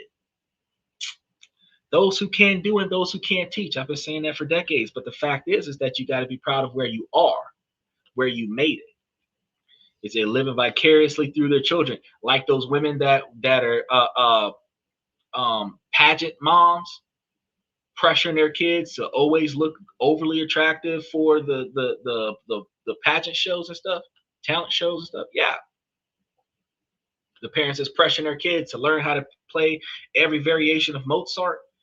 That's not gonna get you out of traffic court, bro. R. Kelly couldn't drop a new album and not go to prison. He was dropping his next track while locked up. There's certain things in this world that is good to have as a trait, but there's certain things in this world that is not gonna help you get nowhere. Because not now president became president because they knew how to play a musical instrument. So why you got these children with no free time learning 13 different musical instruments and studying robotics at 15 years old? Let them go outside and play with their friends and skin their kneecaps up or something, you know? Now, a powerful question for any parent to ask And y'all got to think about this as parents. Is my goal to control the outcome or to empower the person? That's one of the things that y'all got to think about. Because if the goal is empowerment, the help looks different. Instead of, well, only paying for a business degree, it's we've set aside this amount for your education, whatever your education ends up being. We'd love to hear your plan and why you're excited about it. Now, this approach sends the message that we believe in you, not just the version of you we want you to be, right? He's a head work for Melania Trump's parents. He's a billionaire, and he can by far tell you what to do with your life. If I had a billionaire paying for my podcast, oddly enough, he would control what I say on this podcast. Now, the downside is going to be eventually I'm going to get tired of being told what to say. And that is when I'm going to rebel. And that is when the podcast will change. That's when I'm going to stop getting his money for the podcast. But hopefully by then the podcast is paying for itself. But you look at them rich kids, they be rebelling. You have, unfortunately, the children that have welfare moms that they want their children to be welfare learn behavior. The kids that they had crazy checks is what we used to call them back in the day. When they were young, they getting government incomes. They trying to put their kids on it. They not trying to do better. It's not like, oh, well, I didn't know no better when I was young. Let me try to get off of this. Nah, I'm going to stay on it. It's free money. Let me show my kids how to get on free money too. No, that's not the behavior. That's not the behavior. Failure begets failure. Learn behavior, like John said.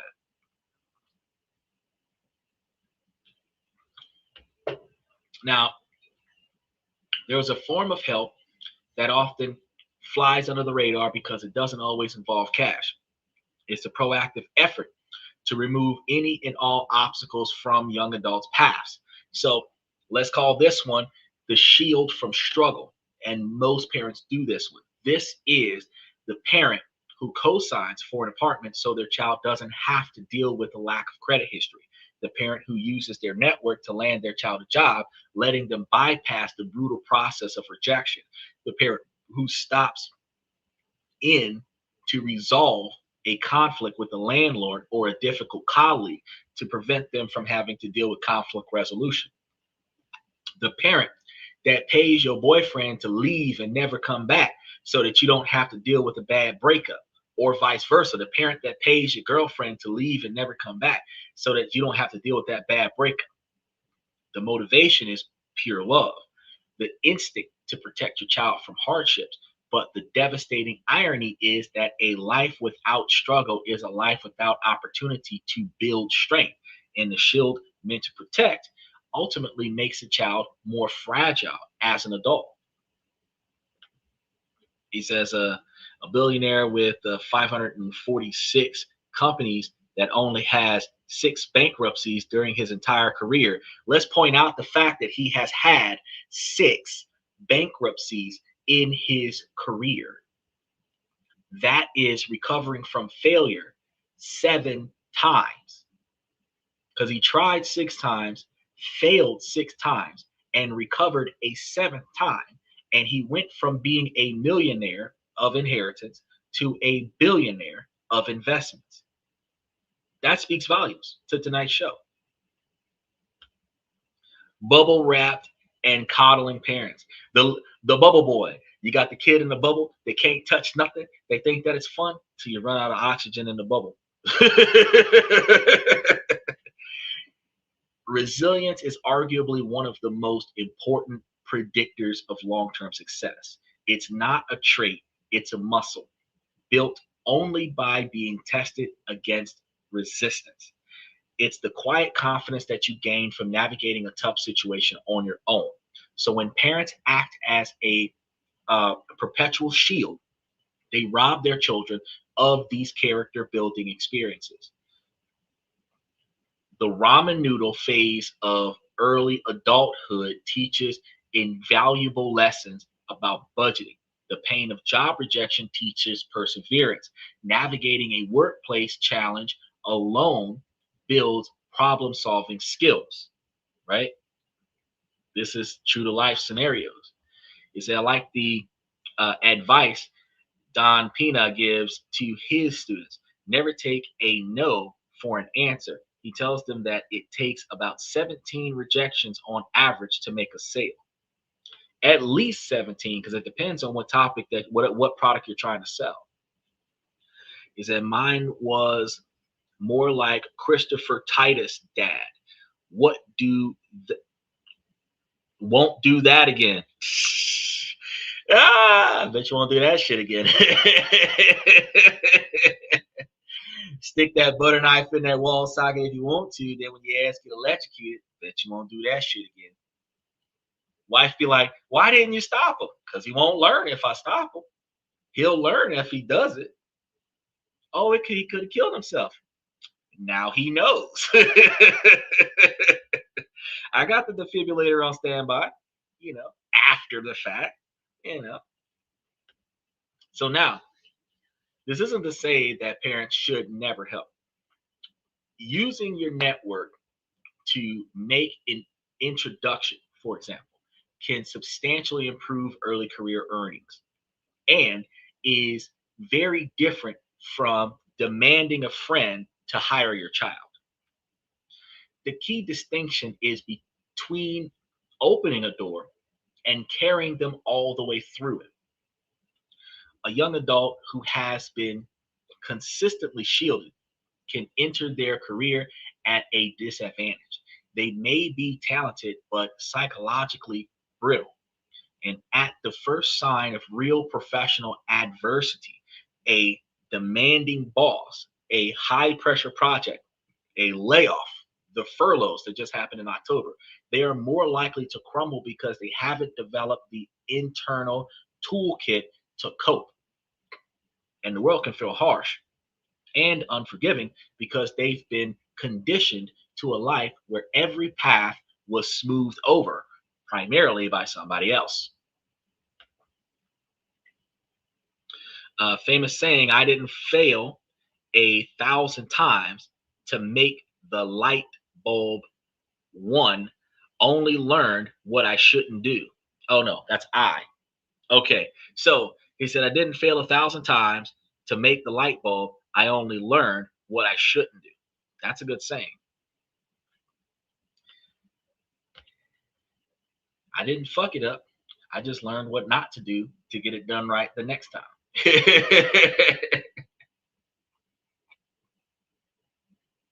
Healthy support acts as a guide, not a shield. It involves asking questions. That sounds like a tough situation. What are your options? How are you thinking of approaching it? These types of questions empowers them to think for themselves instead of you doing it for them. Because a lot of times when kids mess up, they'll come run to you. Oh, I made a mistake. I'll give you some advice. No. We don't have to do that.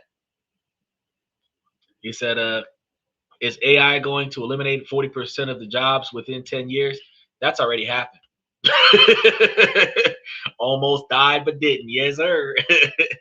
Mostly just repetitive labor jobs until you can't do manual labor anymore, and then you got to find something else. After the first debilitating injury, you start looking for the type of work that doesn't require you to stand on your feet as much. After the first back injury, you start trying to find the kind of jobs that doesn't require you to stand up and lift heavy objects as often. The first time you experience a disadvantage, because you have learned to overcome, you start planning to overcome before it's too late. But yeah, when you ask me about AI eliminating 40% of jobs within 10 years, yeah, they over the past 2 years, they've gotten rid of over 200,000 employees at Amazon. They've replaced a lot of employees at Starbucks. They're replacing a lot of fast food restaurants are replacing the majority of their kitchen staff, where they're only now keeping basically either the cashier or the manager. They're doing a lot of replacing across the board to the magnitude where you're probably going to do better getting a degree in tech or medicine, because those are going to be the two. Engineering, computer software, because you're either building your replacement, you're programming your replacement. Oh, but wait, the AI developers that are creating the advanced intelligence networks are being fired because the machine that they created can do the job of 40 people. So now the company don't need them no more because they only need to keep one person to maintenance the system. So when you find a machine that can do away with 40,000 employees, they get rid of 39,000 people because they need one person to watch the machine. So yeah, within 10 years, we're going to have a harder way to go. We have to find unorthodox ways to make money, which there are ways out there to do it. And it does not require OnlyFans and Backpage, ladies. You can actually make legitimate money doing a respectable job that does not require using your looks in a derogatory sense to make capital. Just want to throw that out there. Tech jobs, most definitely, yeah. Elon Musk said that the government will have to pay basic universal income eventually, but I don't see it happening now. Once machines take over, it will end up in that scenario. But do you realize that a basic universal income paid from the government will inherently be communism?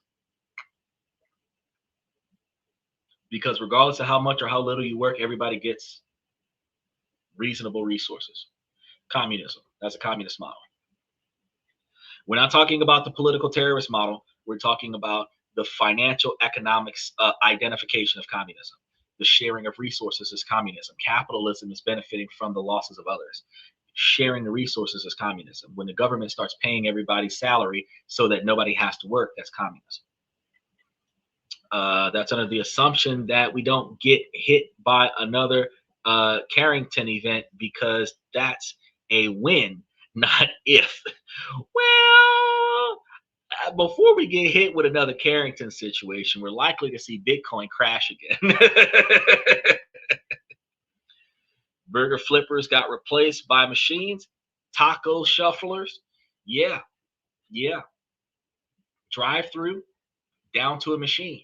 Yeah, if you go to your local McDonald's, you don't talk to a person. If you walk into a Wendy's, there isn't a cashier standing at the front desk. You have to go to a little kiosk and type in your order on the computer. Yeah, yeah. Next thing you know, you're going to be at Olive Garden and Rosie's going to show up from the Jetsons. And can I take your order with the beep, beep, beep, beep thing going on? Yeah, yeah. You see all them robots that Elon Musk made that can make drinks and all this kind of stuff. You're going to go to a bar one day and have the bartender with a Tesla logo on his chest and a Digitech logo on his ass, because you know they're going to merge. And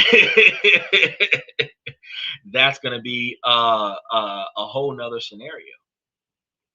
Bitcoin isn't a Ponzi scheme. Bitcoin was a uh, microtransaction platform that was utilized for a different purpose than what it was created for.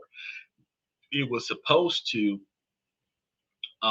be a buffer between your capital and your online transactions. That's not what they're using it for right now. They're using it to make money. Bitcoin has to be mined exponentially more every time they find one. Of course, because there's only so many ways that they can make that algorithm work. And the more often that they make the algorithm work, the harder it is to find a different way to make the algorithm work. And there's only a limited amount of Bitcoins. There's the algorithm that they're working right now. There's only a limited quantity of ways to succeed at it. And they have not reached every single way that they can succeed at it. But the value of the coin when they do succeed at it is substantially high. And it does not cover the cost of the investment to get the coin. But if you sell it at the high prices of the market, you could potentially get the value off of it to make it worth its while. But you're only going to make, if you mine a coin, you don't have money in the bank. You have to sell the coin. And it's microtransactions. So if you have one Bitcoin, whatever the value of Bitcoin is right now, that's how much money you're worth on paper. So if it's a $250,000 Bitcoin, you would have to sell that coin, 100% of it, to get the $250,000 and then pay taxes on it. So if it costs you $250,000 to get that coin, you just broke even. And if the market crashes before you sell it, you spent more money than the coin was worth. Now, letting your children struggle is one of the hardest but most loving things a parent can do. It requires trusting that they have the capacity to figure things out. You are not preparing the road for your child. You are preparing your child for the road. And the road of any meaningful career is inevitably filled with bumps and detours. So he said, hold on, exponentially increases in the processing power to find algorithm answers. Yeah. But you know, when they put an algorithm up there to go and find the rest of those Bitcoins, that's it. Bitcoin has no real value unless you sell it. If you are right, yeah, Bitcoin has absolutely, and the value of Bitcoin right now is backed by the money that was given to the platform that's holding it. So the Bitcoin platform that's holding it, that is how much the Bitcoin is worth. If everybody sells off their shares of Bitcoin, Bitcoin would have no monetary value.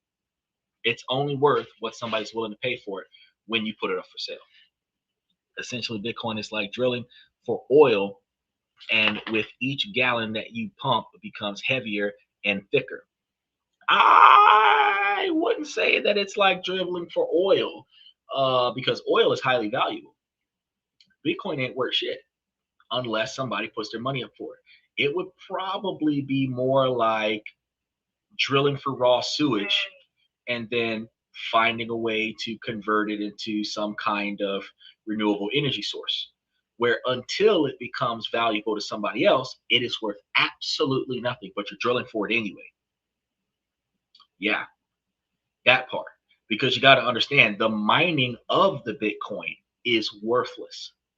The completed Bitcoin that has been converted into something that is valuable, that has a monetary value until people stop wanting it. Terrible, isn't it?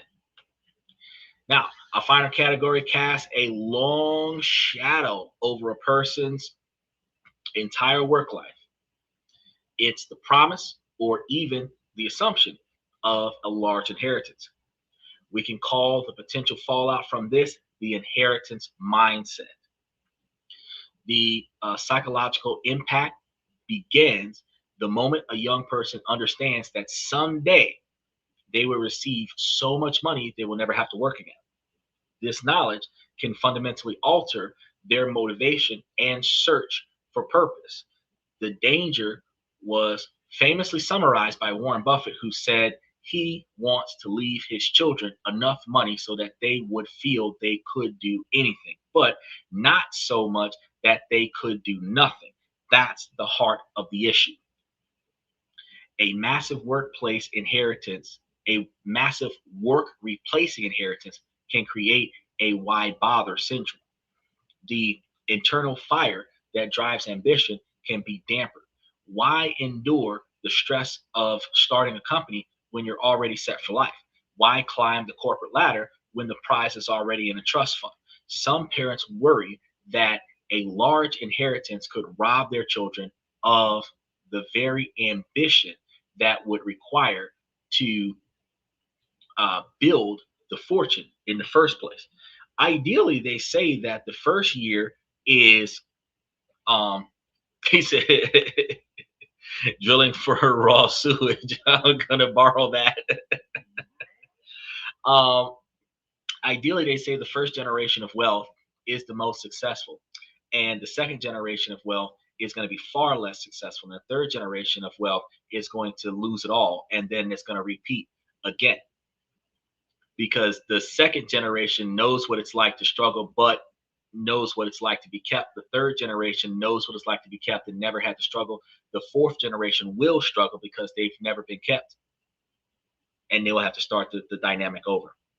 The scam of oil is very simple. Carbon, oxygen, hydrogen, the most abundant forms of fuel and matter in the universe. Oil is plant resin and decay of animals they have seeped into the ground over billions of years, which means it's an endless supply that wells fill back up. Not as fast as they're mining it, though. The only reason that oil has value is because we are told that it is a limited resource, which it is not the same with gold. Gold pushes up from the Earth's crust. It's not of that main components of the core. So, little bit of insight. Yes, you are fundamentally correct. Gold pushes itself to the surface. You mine up the gold. You can find gold like diamonds.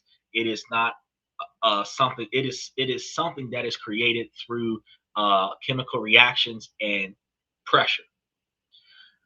Oil just happens.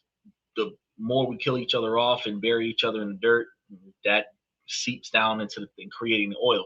But you said that it is seemingly limitless, and it's not. And one of the reasons why is because generations ago, even when people died, they used to be at least buried in the dirt in a way where the body could decay and then fossilize and potentially turn into that oil. Over the generations, people are dying and they're now being preserved in a box where they're not decaying as much.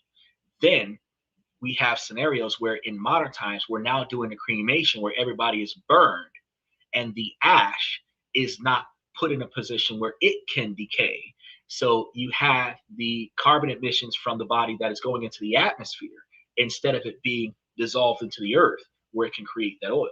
So we are mining it faster than we're producing it. And then we also have to recognize that it takes a few hundred to a few million years to create a lot of this oil, and it only takes us a few months to dig it up. So it is not being created as fast as it is being drawn up. But they do have a large enough supply to last us for at least another 100 to 150 years. But think about the fact that any country that is claiming now that they got about 100 years or 200 years worth of oil, if you think about 5 generations from now, they're going to be on the last 5 years of oil. So that's where the value comes from. Then they sell it to everybody for fuel for their vehicles. Once it becomes hard to come by, we're going to be having flying cars. It's going to be working off of something else. So there's way to structure the trust to make sure that the wealth survives several generations. Yes, there is a way to structure the trust. One of the ways that you structure the trust is making it mandatory that all participants on the trust have a life insurance policy that makes the trust a beneficiary. That way, in order for you to receive benefits from the trust, if you were to die, you replenish the trust. You can have a trust that invests in things to build the wealth, where the trust, instead of divvying out 100% of the dividends from the trust, it divvies out a percentage and reinvests the rest so that the trust can continue to build wealth. The trust can be tied to other assets such as rental properties, loaning out cars, whatever the case may be, where those assets can generate wealth for the trust so that the trust continues to gain money. And that would allow all of the beneficiaries to receive money from the trust and for that trust to continue to recycle itself. The same way with when Will Smith died, not Will Smith, when Kobe Bryant died, him and his daughter died. Those two being added, their life insurance policies being added to the trust replenishes whatever money was spent for their funeral and gives whoever's left alive even more money to spend. That's how that works. So it still doesn't mean the animals aren't decaying and rotting in the ground. Humans are a very low percentage of that.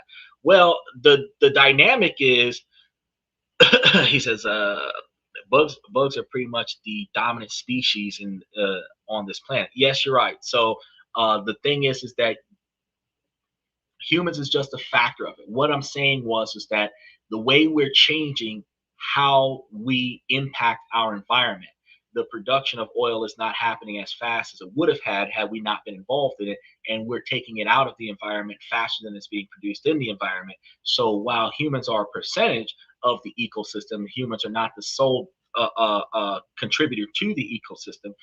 A certain change, such as millions of dead people now being fossilized or being burned instead of being fossilized and turned into crude oil, could limit or reduce the quantity of natural oils produced while billions of people are burning off this oil for lights, water, utility, gas in their vehicles and other such transportation, airplane rides, and blowing one another up. The usage of 8 billion people versus the lack of replenishing the environment from those 8 billion people dying is what I was talking about. That we're using more than we're replacing is what I'm talking about. And that dynamic, no matter what scale you put it on, if you're using more than you're replacing, you will run out eventually. Not necessarily in our lifetime, not necessarily in my grandchild's lifetime, but because we're using more than what we're replacing, it will run out eventually. Saudi oil company Aramco wanted to sell 5% of the company, but did not want to disclose the oil reserves it has. What's the reason? Because most of us don't need to know that. Their reserve, first of all, so if they have a lot of reserves, you already know America's going to come and take it. Then you have the other issue of the condition of the mining facilities. When you start disclosing what your reserves are, where they're located at, and how they're being mined, you start getting ethical concerns. It has nothing to do with the quantity of oil that you have. Full disclosure is a problem. For example, if you put your bank statement online to show me how much you make, you also show me where your money comes from because it shows me every transaction that you have. You also show me where the account was established at and who's the primary controller of the account. By releasing the underlining information of proving how much you have shown me more things than you want me to know. So as a result, what they're going to do is they're not going to tell you anything about the company. You know how much it makes. Do you want it or not? Are you buying in or not? Because they're only selling 5% of the company. They're not selling off the entire company. If they were getting rid of the whole company, they would have to be completely transparent. But they're trying to get some shareholders in. And 5% is not a controlling share. So it's none of your business. You just give me your money and you could be a partner. Now, as we wrap things up, because we got a little bit to go before we got somebody coming in.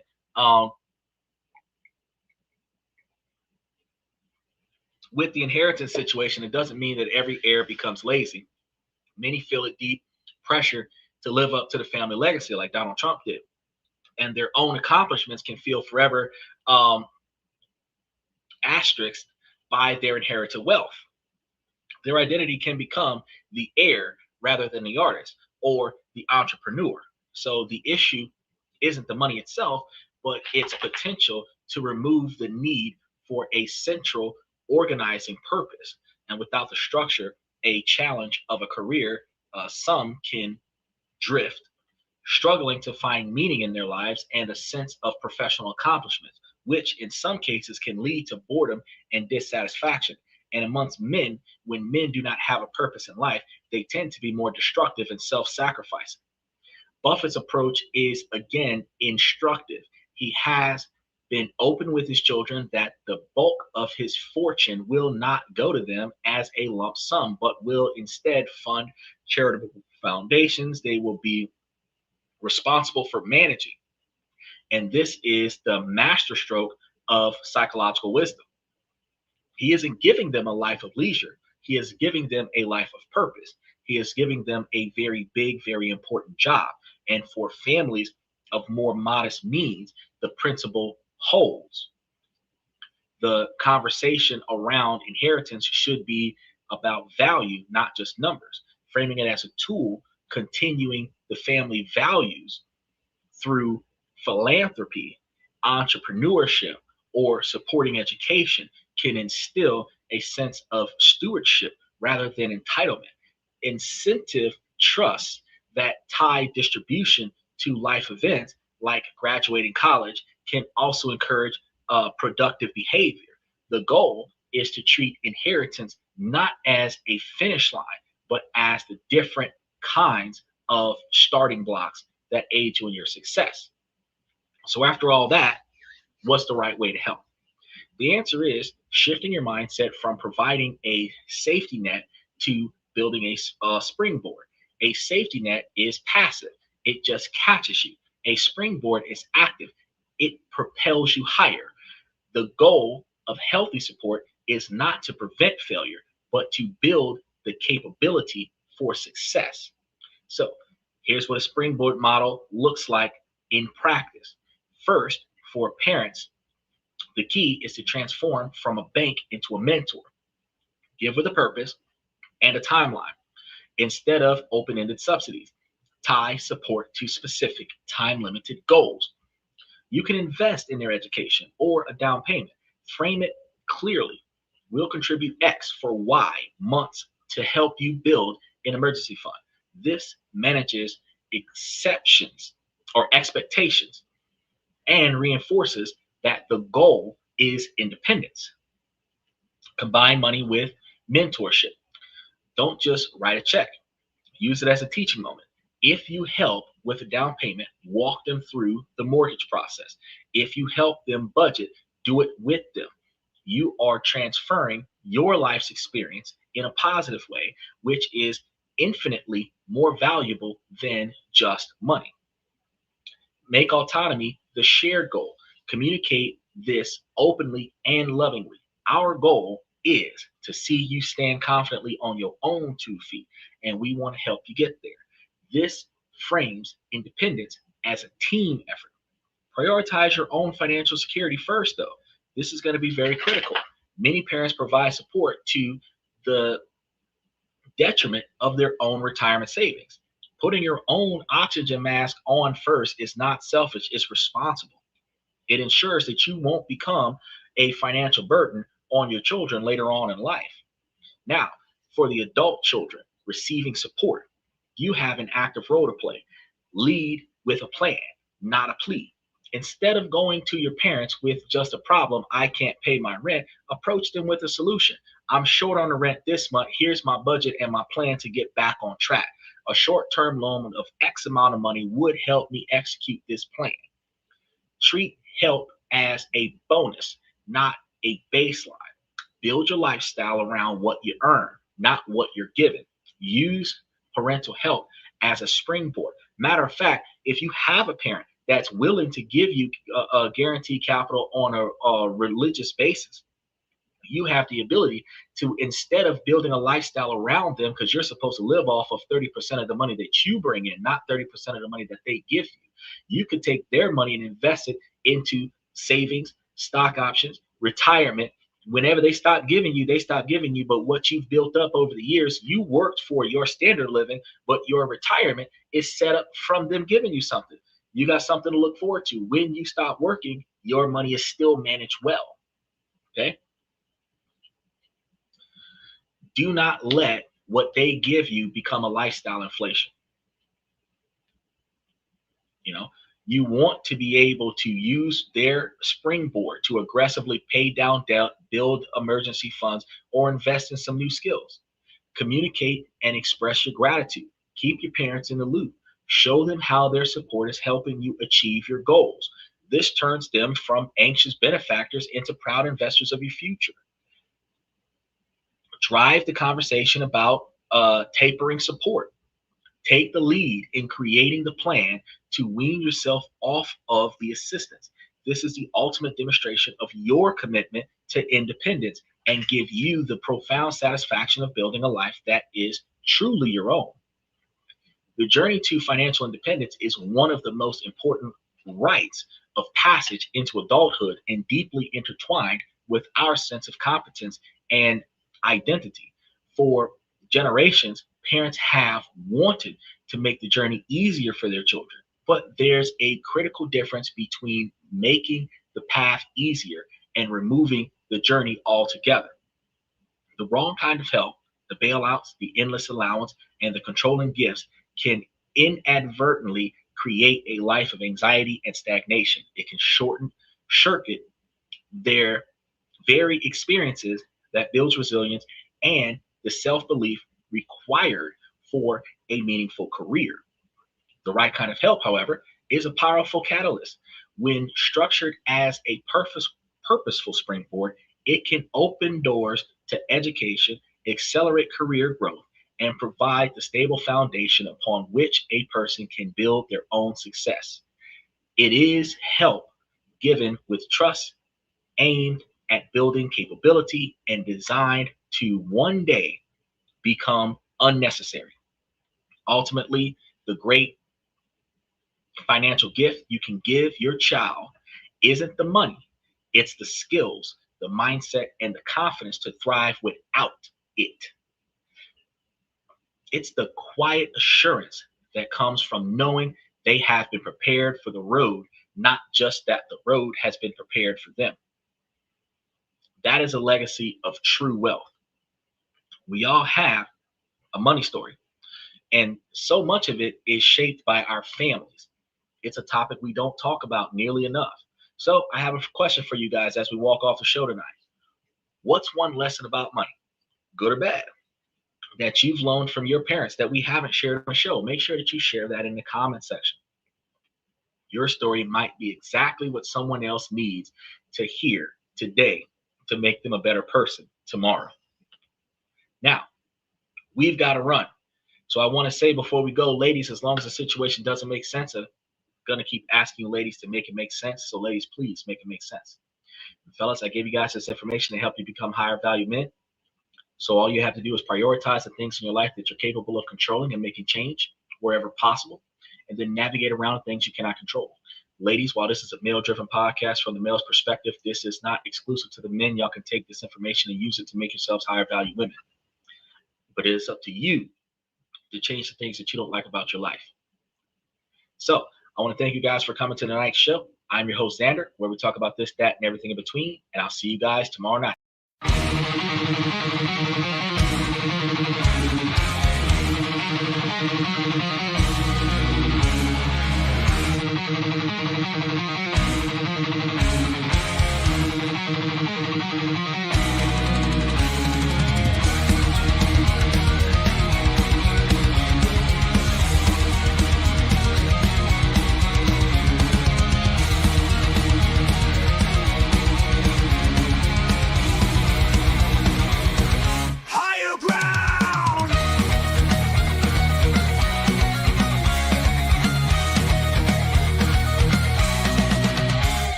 Chase validation, now I validate myself. Building inner strength, putting doubt upon the shelf. No more unnecessary drama, no more wasted time. Climbing higher, constantly making my own climb.